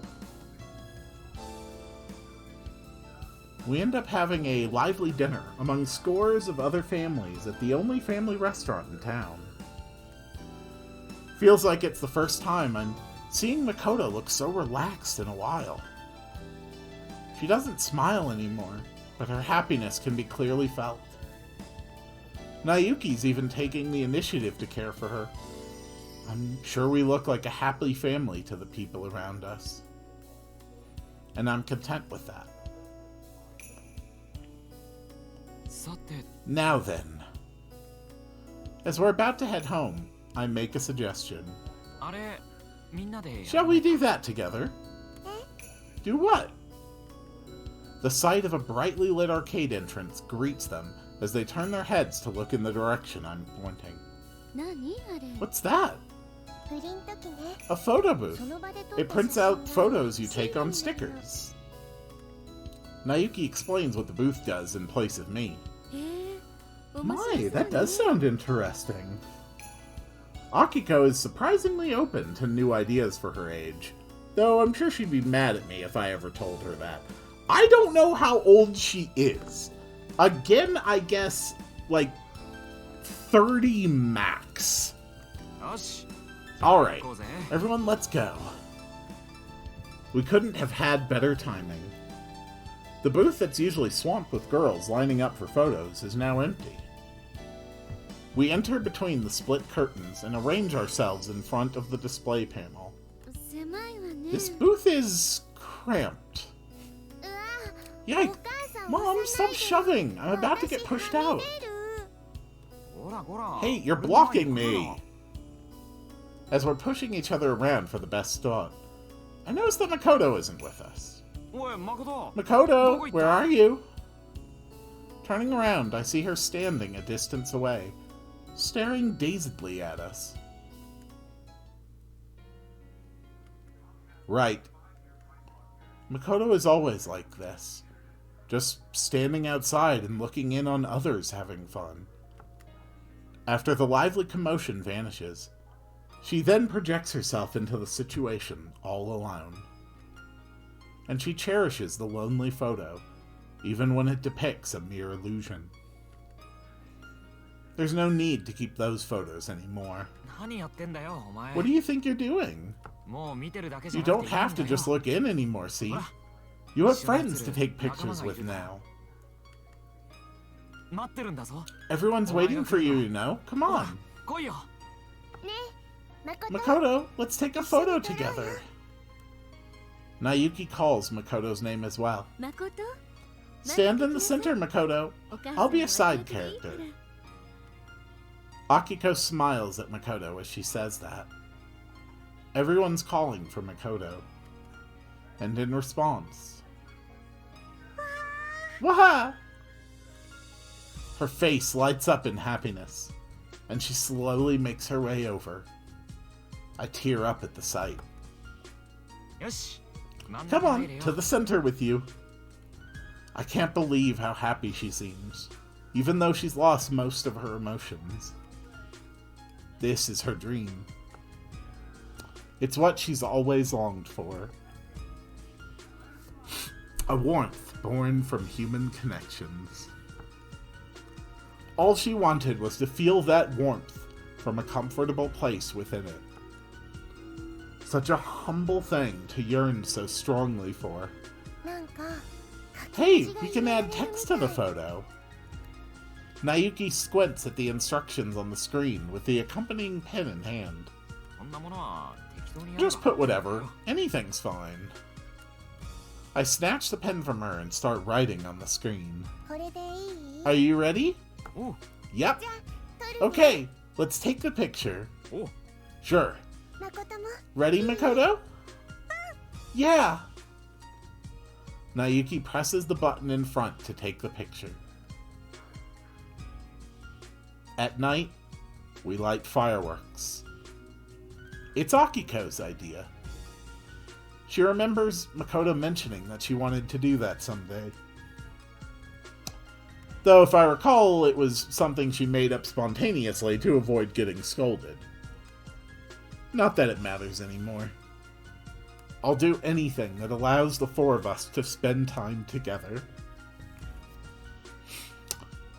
Winter fireworks seem sad for some reason, like a banquet of the doomed. Makoto runs around the small yard with all sorts of different fireworks. She seems happy.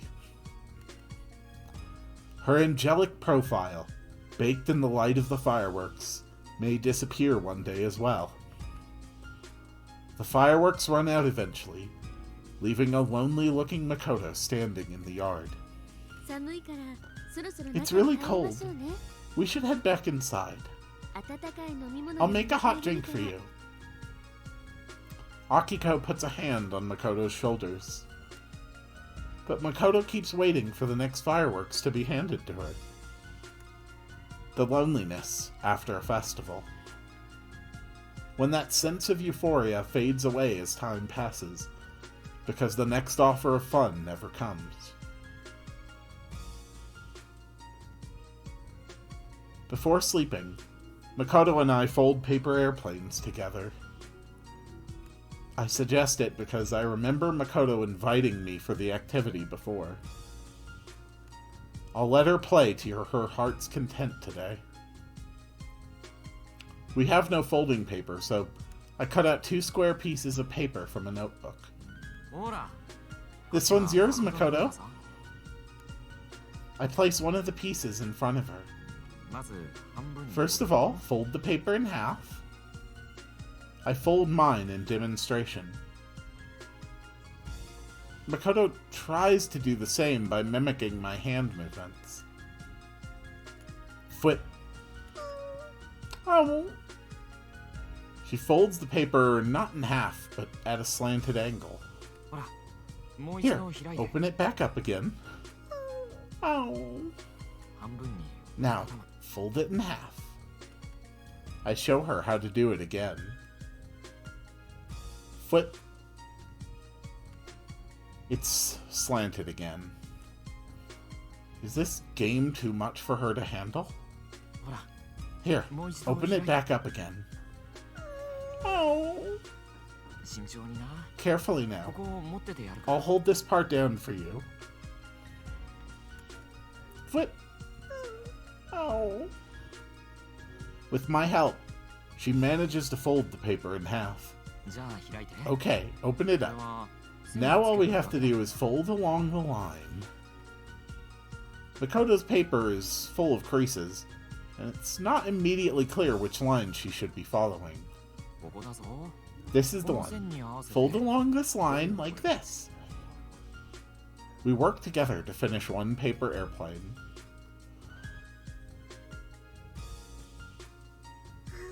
Ow!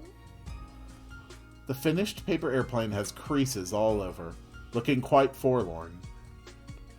But we're just playing. It works as long as we're having fun. After that, we throw the paper airplane around to make it fly. It quickly crashes to the ground, but Makoto keeps picking it up to throw it again. I find myself unable to tear my eyes away from this humorous sight. So I keep looking until I fall asleep. Okay, I guess there is a January 29th. I'm always afraid to wake up. Because what if Makoto's no longer with me? But this morning, she's still here. I'm already up, but Makoto's light, even breathing tells me she's still sound asleep. Lately, I look away for a moment and she'll fall right asleep, even if it's daytime. She's probably tired. I leave the room, allowing her to keep sleeping. After school that day, よ hey! I greet her with the cheeriest front I can put on. She probably doesn't want to have anything to do with me anymore. But I want to talk with her. Doesn't matter about what. As long as we can silently share of the weight we both have to bear. That alone is enough to anchor me down and make me feel calmer. はい Yes. Amana responds to me with her usual deadpan expression. 今から帰り Heading home now? はい Yes. じゃあ Great. 一緒に帰るか Let's go together. でも But our homes are in different directions. いいんだよ Just to the school 午後ま gate. でだってな Do you mind? 嫌か Not at all. なら Just to the gate then. Amano and I exchange a few short words as we walk down the hallway together. We split up at the shoe racks and meet together again just beyond the entrance. もう It's just up ahead. Amano speaks up when the gate becomes a stone's throw away. そうだな Yeah. We step out beyond the school gate. それでは Goodbye. She bows her head slightly and bids me farewell. あ Yep. またな See you later. はい See you later. We turn our backs on each other to go our separate ways. なあ天 Hey, 野 Amano! But I turn around again. 会ってやってくれないか Will you come see her, please? Amana's back is still turned away, and she says nothing. Am I distressing her again? But I really want Amano to see her. She's the only other person besides myself who can face Makoto, knowing everything about the situation. I just wanted Amano to say something to her. To give her a little comfort and reassurance. I really hope she indulges my selfish request. はい Fine. And she does.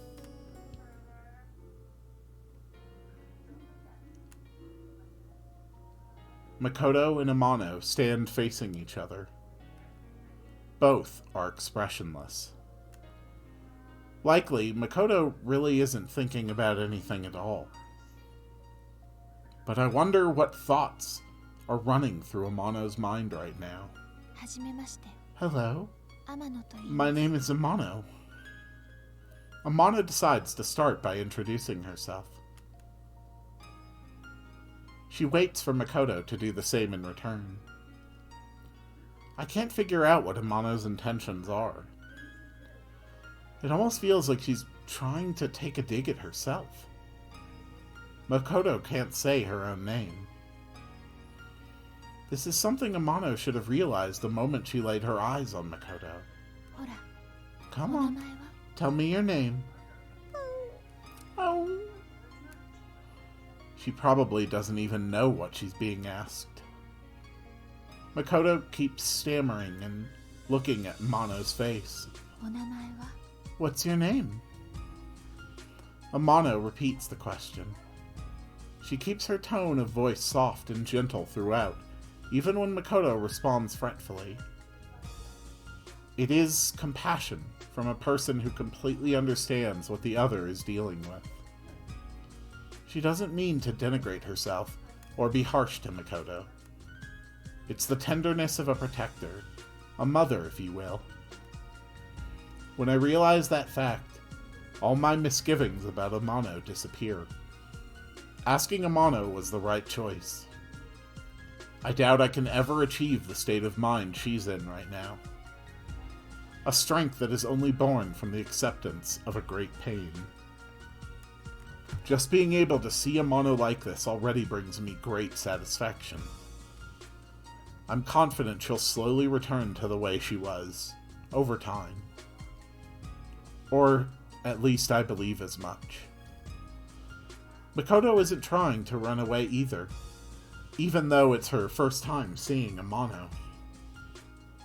It seems to me she's trying very hard to understand Amano's question. What's your name? Oh. Makoto thinks so hard that her face turns red. She's trying her best in her own way. Come here. Amano spreads her arms open. Makoto hesitates for a little while before walking unsteadily into Amano's arms. Amano embraces Makoto's little body and strokes her head. Doing this makes her feel calmer. She quietly explains her actions without looking back at me. Makoto lets her guards down and leans into her embrace. What's your name? Amano repeats her question while stroking Makoto's head. Oh. Come on, you can do it. Ganbatte. What's your name? The answer is not coming out. What's your name? Patiently, Amano repeats her question. Her tone of voice continues to be calm. Come on, tell me your name. Oh. Ma. Ma? Makoto nods. What comes after Ma? Ko. Mako? Should I call you Mako? She shakes her head vigorously. What comes after Mako then? Oh. You're almost there. To. Makoto? So your name is Makoto? Makoto. Oh. Makoto! She gives a big nod, finally finishing her introduction. You have a beautiful name, Makoto. Oh! Makoto bunches her hands and raises them up happily. The bells around her wrist tinkle sweetly with her movements, singing a song on her behalf as she cannot speak. Amano keeps stroking her head, as if to reward her efforts. All the while with a peaceful smile on her face. I can't help but smile at the sight of them like that. I'm so glad I introduced them to each other. Makoto even managed to remember her name for a short while. I couldn't have done that myself. I'm sure Amano will be a good friend to Makoto. From now on to forever. Thank goodness. After finishing dinner and helping out with the dishes, I return to my room and find that Makoto has taken over my bed ahead of me. Tinkle, tinkle. She's busily scratching the bells around her wrist with her other hand. Oi, Makoto. Makoto, let's go watch TV together with everyone. There's no indication if she heard me or not. The bells keep tinkling. Everyone's waiting for us downstairs. It's some program about the musical instruments of the world, so you'll get to see lots of instruments. There may even be an instrument with lots of bells on it. Aren't you curious? Yeah, get someone in here playing the carillon. Which is, if you've never heard or seen of one, essentially a piano, except every key connects to bells. It's an awesome instrument. I tell her all this as I walk closer to her, but she displays no signs of interest. I guess that's a no. Not knowing what else to do, I sit down next to her. Tinkle, tinkle. I listen to the bells tinkling and start spacing out. When I close my eyes, I can't quite figure out who's right next to me.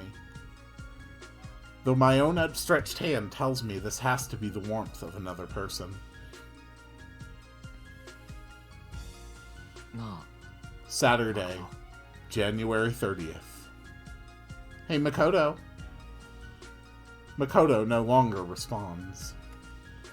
She simply stays by my side, leaning into my body. Want me to read you a book? She probably doesn't think I'm talking to her. All she does is play with the bells on her wrist, making them tinkle. It's all she's been doing since last night when she has time. Seeing her satisfied with doing just that pains me. I should have gone with something better. But it's not like she'll understand what's going on, even if I buy something else for her now. This has become my first and last gift for her. Is there anything you'd like to do, Makoto? She's fully focused on playing with the bells. Once she becomes like that, nothing else can catch her attention. Come on, there's gotta be something better. There were so many other things you wanted to do before, right? I took time off school so I can go with you anywhere you want today. Tinkle, tinkle. It stopped snowing, too. Shall we go out? Where do you want to go? An amusement park? The zoo? Aquarium? Anywhere you want. Makoto, hey. Just respond to me. Let's play together. It's my wish as well. Oh. Makoto opens her mouth and looks at me. Yes, what is it? Go on, say it. She just keeps staring at my face. Makoto will never speak human language again. She rubs her face against me and leans into me. I see. All you want is to be with me, right? That's all. As I hold Makoto in my arms, I feel her relaxing in relief. The last day of January, the 31st. Makoto is by my side today as well. After the day ends, the month will change, and we move one step closer to spring. But there's still a ways to go. Still a ways to go until the warmth of spring. I wish spring would come faster. I want Makoto's favorite season to come faster. Once it does, Makoto is sure to get better. February 1st. The next morning. Makoto has a fever again. Painfully aware of what that means, I become deeply distraught. I remember what Amano told me, that there won't be a third time. This has to be it then. Amano has never been wrong before. Even if she hadn't said anything, it would have still dawned on me that Makoto's thoughts and feelings would fade away for good the next time she fell asleep again. I would have realized that anyway. After all, I've been together with Makoto longer than anyone else has. That means the short time I have with Makoto today before she falls asleep, it'll be the last time I can be with her. Makoto is lying on my bed. She opens her eyes slightly and looks in my direction. She may just fall asleep any time. 大丈夫か、誠? Are you okay, Makoto? She keeps staring at my face. 何か Anything I can do for you? ご本は? How about I read a book? よし Great! ご本 I'll 読ん read で you a やろうな book. Oh. I hear her make a soft noise. Her expression hasn't changed, but I think she's happy. Heading over to Makoto's room, I rummage through the heaps of comic books inside. There are signs of use on every single book. Considering how she is now, however, I decide the best thing I can do is read her favorite book to her repeatedly. She may not understand the words themselves, but they may help her to remember the general mood. I pick up one of her favorite ones and return to my room with it. おい、誠 Hey, Makoto! 誠 Makoto? She opens her eyes and looks at me. ハガ Don't fall asleep when I'm about to read you a 俺 story. が本を読んでやるんだからな I hunker down next to the bed and open the book beside her pillow so she can see it as well. お前が一番好きだ This was your favorite book. よし読む Alright, here goes. 始まり始まり恋は Love always happens so suddenly. I start reading aloud, like I had before so many times in the past.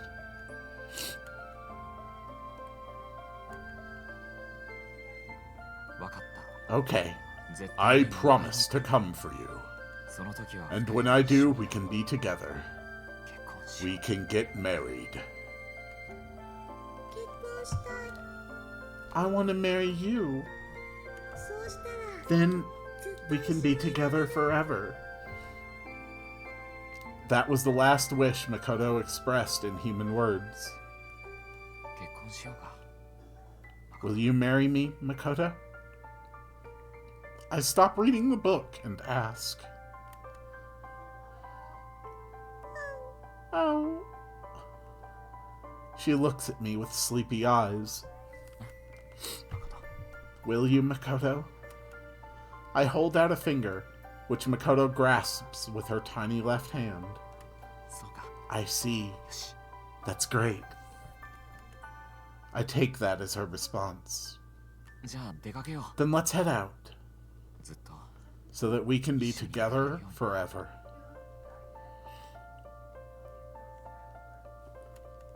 When I stand up, Makoto's face clouds over slightly with unease. 大丈夫 It will be alright. つ I'll ないでい hold て your hand. I hold Makoto's hand and help her up. This is going to be rough on Makoto since she's so sick. but I know I'll regret it forever if I don't do it now. It all ends the same way, whether she falls asleep here or not. Why not make one more of her wishes come true then? I get Makoto to change outfits. She adamantly refuses to take off her pajamas, holding the sleeves in her hands tightly. 結局 She ended up being quite fond of these, too. I have no choice but to pull her usual turtleneck sweater over her pajamas. Then we leave the room that we had spent so much time in together. As we go down the stairs together, I support Makoto's weight so that she doesn't stumble and fall. お前はよく You often fell した here, you know. Oh. Makoto may never return to this house again. I just have this hunch. あら、 Oh, 出かけるの？ are you heading out? We bump into Akiko holding an armful of laundry along the hallway. ええ Yes, 誠と with 二人 Makoto. 学校サボっておいで。 Did you skip school, you little delinquent? そうですね Guilty as charged. I scratch my head sheepishly. Akiko laughs and says she was only joking. Akiko has always been so understanding. I'm sure she'll never stop being this way. じゃあ、おいしい晩 I'll ご whip 飯 up a delicious dinner for when you get back. She puts her hand on Makoto's head when she says this. Makoto stares long and hard at her face. Her mouth moves slightly. No sound comes out, and I can't tell what she was trying to say. Maybe Akiko is able to read her lips, since she's looking at her from the front. She chokes up and quickly turns her head away. いってらっしゃい。 Have a good trip. She manages to mutter from beneath her covered mouth. 行ってきます See you later. Akiko knows. I take Makoto's hand, and we leave the house together. Amano is standing there. Since I've already made up my mind, I don't have to rely on her anymore. Besides, she's probably not here for me anyway. サボりかい You skipped お school 互い too? 出来が悪い We're な so going to fail. I make a light-hearted joke. この機会を見過ごす方が人としては。 Rather that than fail as a human being for missing this opportunity, right? Makes sense. Amano says great stuff sometimes. 他に行くつもりなんだ We're heading to the hill. そうですか。 That's good. いいことだと It's the 思います place where she was born, after その all. 子の生まれ故郷なのですから。でも But その I 前 have に to drop by 学校 the に school 行かなくちゃいけないん first. だもう一人 There's 挨拶させたいやつ someone else I'd like her to meet over there. はい。 Right. 一緒に来てくれるよ Will you come with us? もともと学校 I には was going to go 戻ろう back と to していま school したし after this anyway. よかった Thanks. それに And we're friends, after all. She gazes tenderly at Makoto as she says that. ああそうだった Yes, of course. 当然だったな How could I have forgotten? We start walking with Amano. でも Why did I even come here if you were already わざわ going ざ to 出向 drop い by た the 必要 school は anyway? なかったんでしょうか。まったくだ You said it. Amano's self-deprecating joke lightens the mood a little. It's not the kind of joke that makes you laugh out loud, but it's perfect for us right now. Aww. Thick clouds above. Chilly air that seemingly freezes even time. A cold and unamusing joke is just the thing we need to catch our breaths in this weather that blurs the line between happiness and sadness. Where laughing leads to melancholy and crying seems downright laughable. Makoto's face is calm despite her fever. Of course. There's no reason for her to look dejected with her friend around. ではここで This is where we part. Amano says goodbye to us when we reach the courtyard. あ、さっき言ったやつ Can に you go get the person I mentioned just now for us? はい Okay. That's what we're here for, after all. 誠 Makoto. Amano stands in front of Makoto and puts a hand on her head. またいつか Come visit again someday, alright? Oh. She takes her hand away. さよなら Farewell. After saying that, Makoto vanishes into the entrance without a single look behind. Exactly the sort of parting I expect from her. あれ Huh? どうしたの What's going on?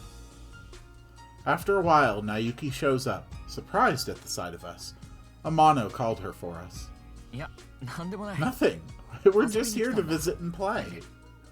学校休んでほし So you're skipping school? い呆れ The た nerve of you.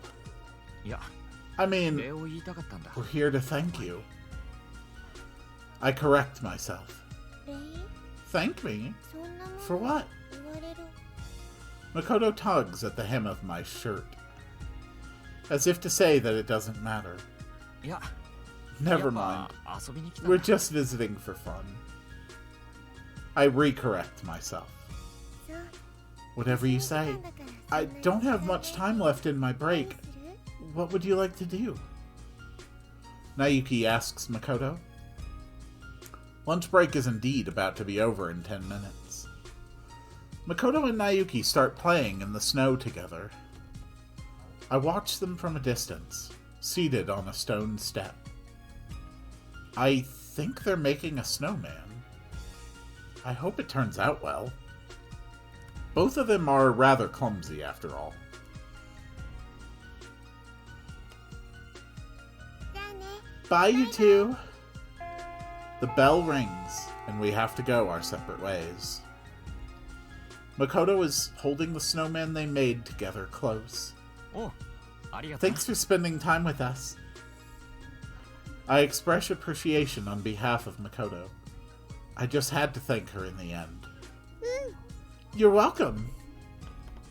Nayuki nods and returns to the school building with a smile on her face. Makoto keeps staring in the direction she disappeared in. じゃ、行くか。 Shall we go? I prompt her to leave. Our business here is done. She got to say goodbye. In whatever way she could. This is my third time here this year. The path where Makoto would always trip and fall after getting her feet caught by wet leaves.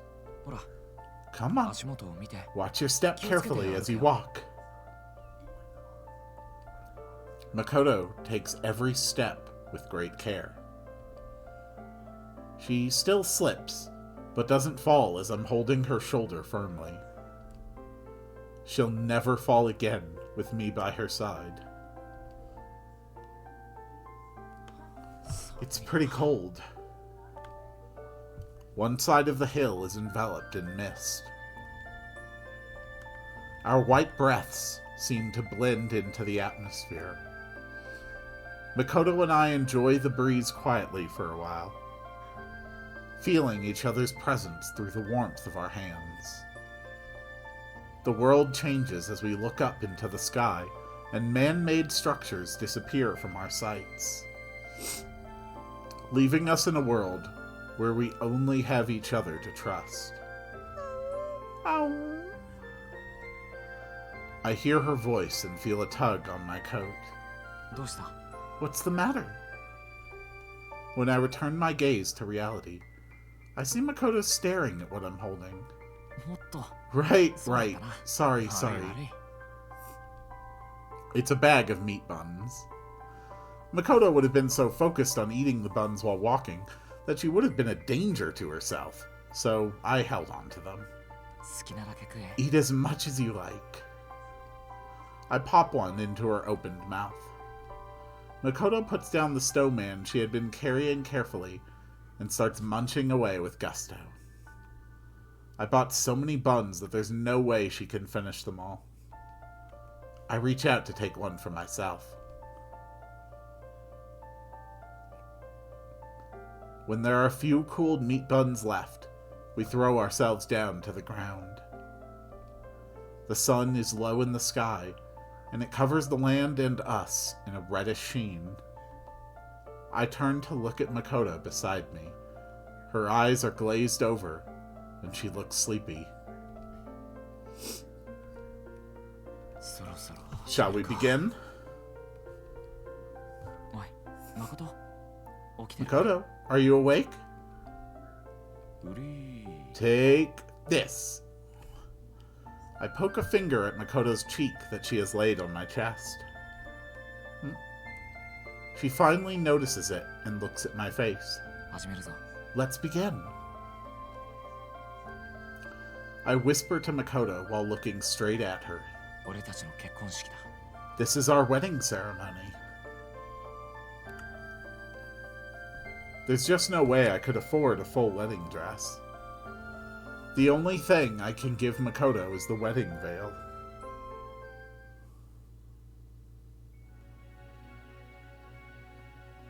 Even though it doesn't seem like she knows what the veil is for, she still holds it so the wind doesn't blow it away when I put it on her.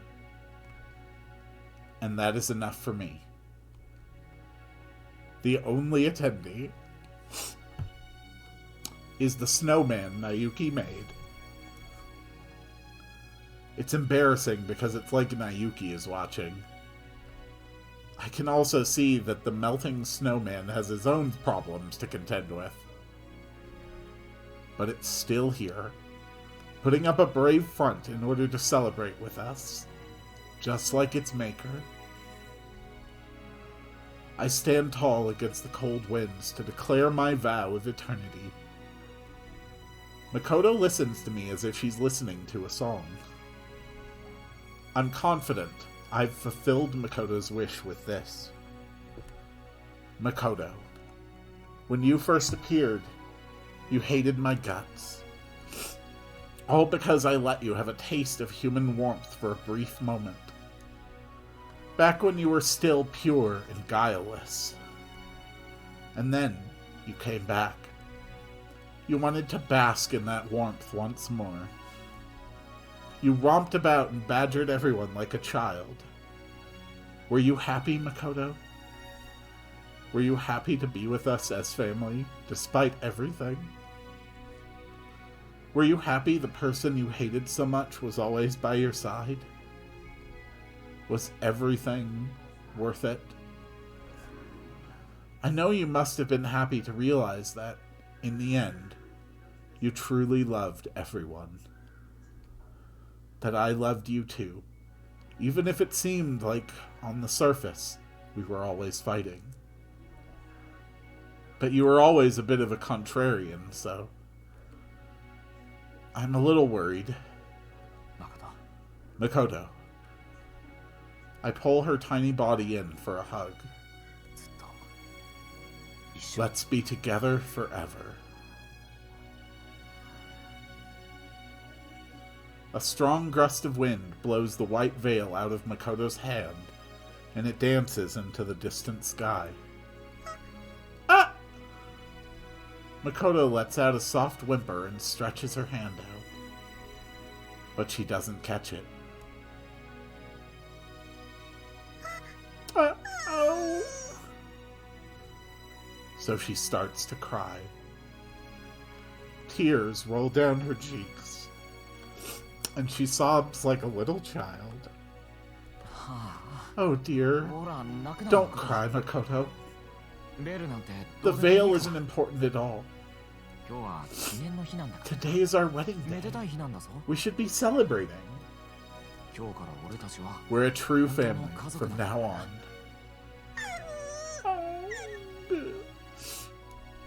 Her tears keep falling rapidly. Oh, what am I going to do with you? Come here. Let me give you some head pats. We sit on the ground, and I embrace her from behind.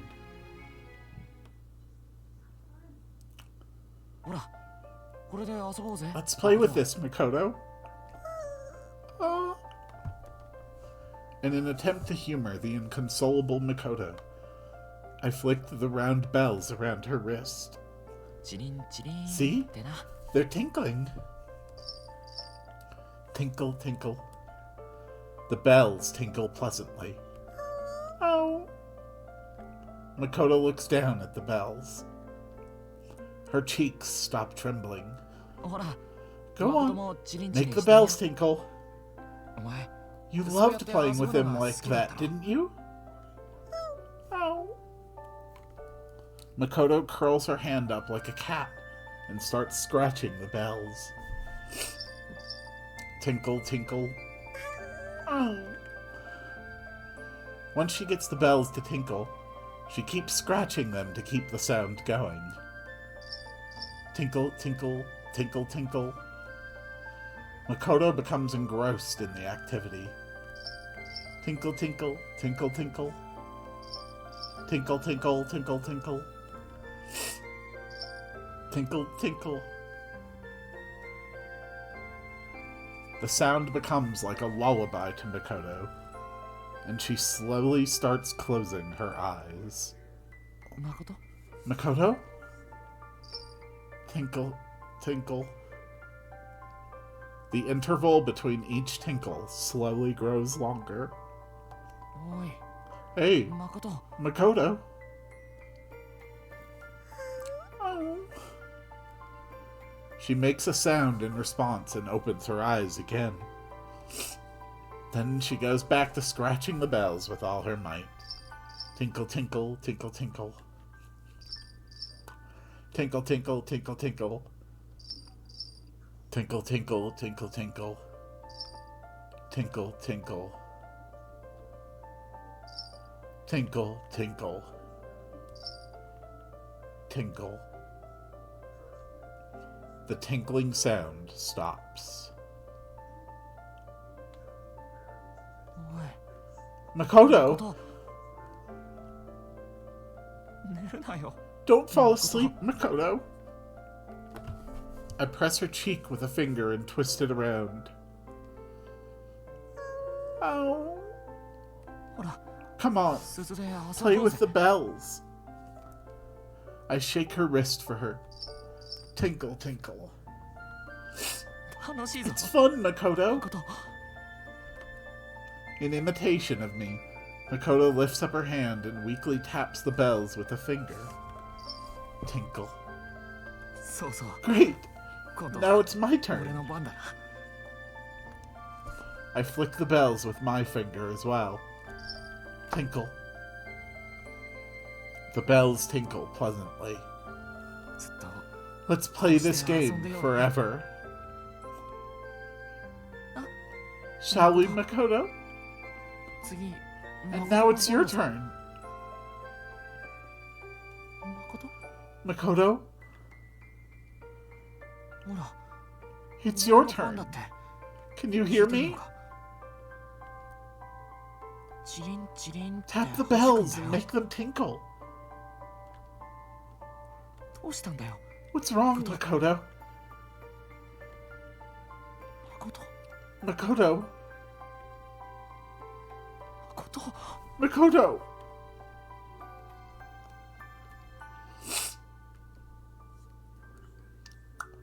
Her hand falls to the ground from mine with a thud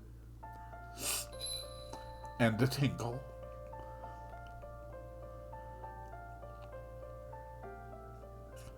The last parting sound between us.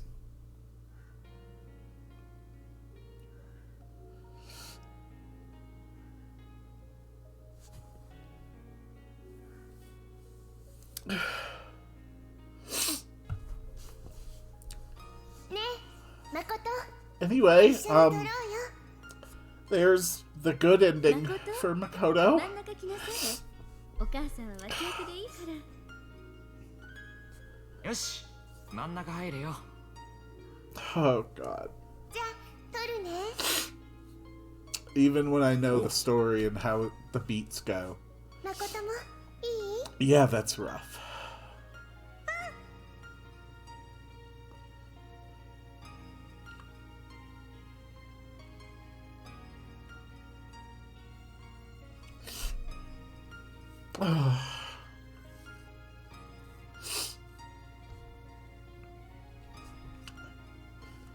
And so...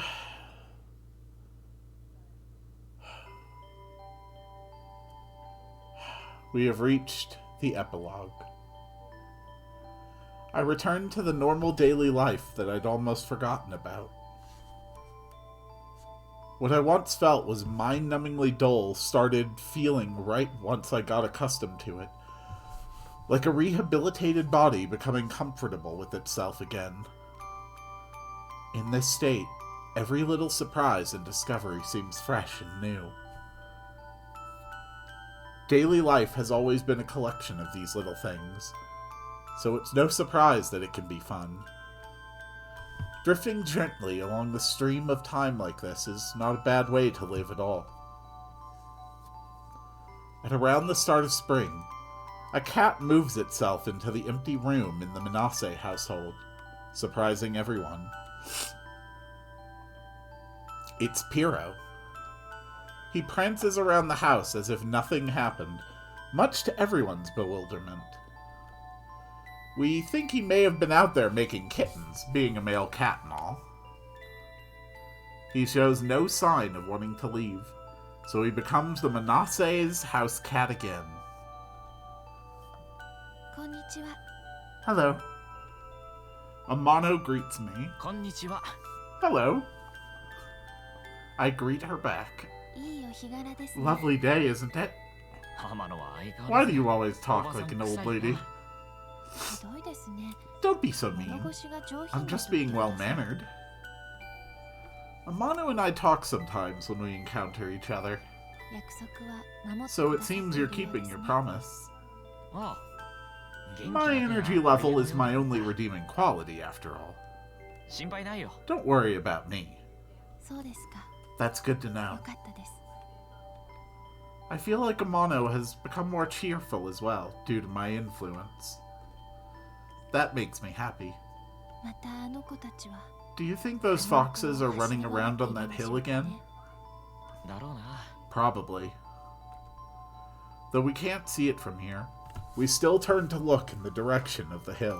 小さな営み New の life continues. また新しい Ah, 命の God. 中で育まれて I got tears in my eyes and a sniffling nose. Need to get myself together to get through the epilogue. New life continues to be born and nurtured amongst mundane activities. そしてまた Perhaps another fox who yearns for the warmth of human compassion will appear again one day. そうかもな Perhaps. でもそれは仕 We 方がない can't stop it from happening. あの子た That's ちの their 勝負 nature. ですから さすが As is featured even in the folk tales of old, huh? でも But Amano's face turns serious after pausing for a moment. もしかすると Maybe half of the people living in this town are actually of the same origin as them. What? それと気づいていないだけ Maybe nobody's actually みんな人 human. ではないのか We もしれま just せん haven't realized it yet. She states her opinion to me with a straight face before breaking out into a smile. 冗 I 談 was ですよ just kidding. そんなことない That's not even vaguely possible. びっく Hey, りさ don't せるよ scare me うな like 言う that. な I 想像 started してしまった imagining だ it. ろええおかしかった You で should すよ have seen that funny look on your face just now, Aizawa. We grinned at each other. でも But if it's true that the foxes on that hill have みん some な不 special 思議な力を持っ powers, ているのだとしたらたくさん集まれば could they cause miracles to happen when a large number of them come together? Amano is starting to say strange things again. Maybe that's a quirk of her true self. Talking out loud about our imagination isn't a bad thing at all. 例えば For example, 空からお a 菓子を降 candy らせてみ shower. たりなんだよ What the heck? 夢ですよ夢 It's just a dream. 空からお菓子が降ってき Surely たり you can すれば agree that a candy 素敵だ shower と would be 思いません awesome. か思わないね I sure don't. 道 Who に落 wants ち to た eat お菓子は dirty 知らない candy し lying around on the 交 street? 通機関が麻痺 Also, して that's しまう going to だろ cause public transport to grind to a halt. 相沢さんは You're 現 too 実に realistic, あります Aizawa. いや Not そうでも really. ないよそうですか? Really? そうですよね. Really? Amano looks up at the sky. We're two people who have returned from having the same dream. じゃあ、 Well, 相沢さんなら what would you wish 何 for をお願 then? いしますか? She twists her body around to look at me. そうだ。 Let me see. Do you really even need to ask?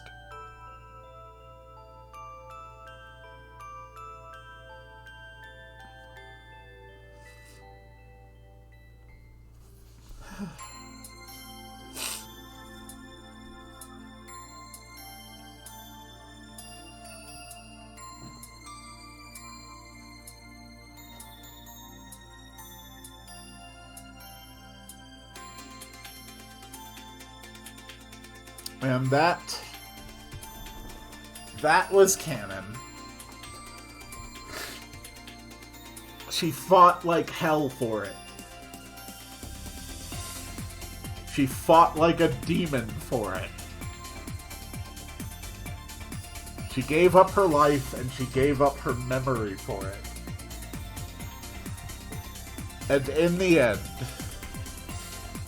Makoto Sawatari won my love. I could not ask for a better conclusion to what was my Valentine's Day series for 2026.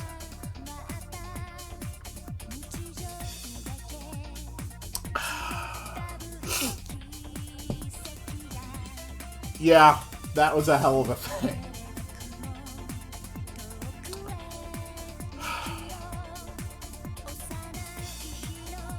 When I realized I was going down the Makoto route, I knew this was going to be an emotional gut punch. I was prepared for it, I braced for it, and it still was a hell of a gut punch.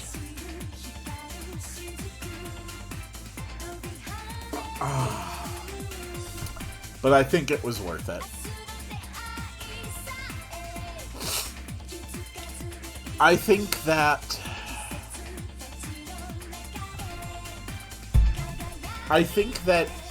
impermanence is an important aspect of love and relationships. I think that emotions are irrational things driven by impulses and circumstances often beyond our control. They come and they go, fleeting like wisps of wind. And yet, from those feelings, you can have the most incredible connections of life be forged. But choosing someone to be with, choosing someone to be in a relationship with, to be committed to, takes something beyond fleeting emotion. It takes a desire and a determination above and beyond love and lust and passion. It takes a connection that goes beyond that. And it is that connection that has been the most profound and rewarding thing in my over 12 years of marriage. To a woman who I most certainly do love. And if I can be upfront, a woman who has serious health issues and is disabled. a woman who, in all likelihood, is probably going to be dead from heart disease. Probably within the next 10 years.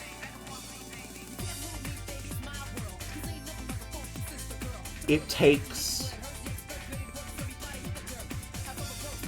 a different kind of intimacy and connection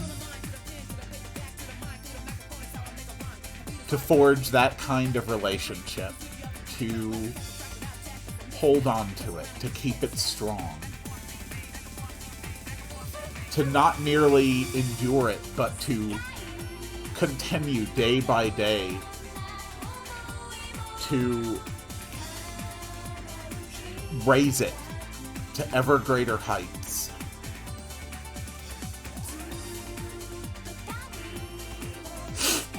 And I think that is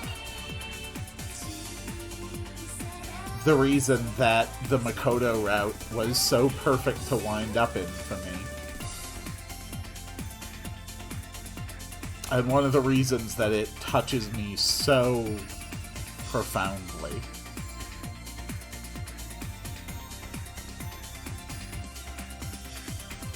Because in all likelihood, my own future is going to involve watching someone that I love slowly fade away in front of my own eyes.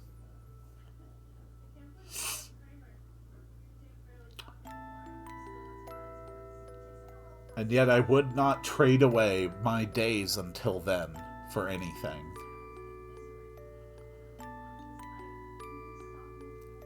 Because they are what matter.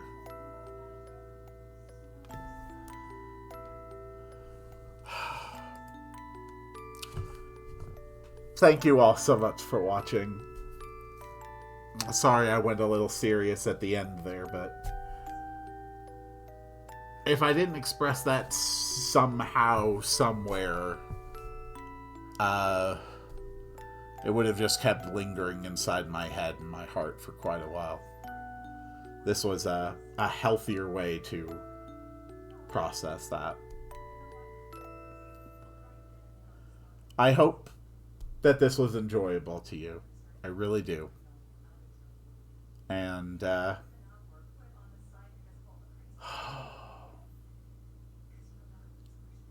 this journey has come to an end.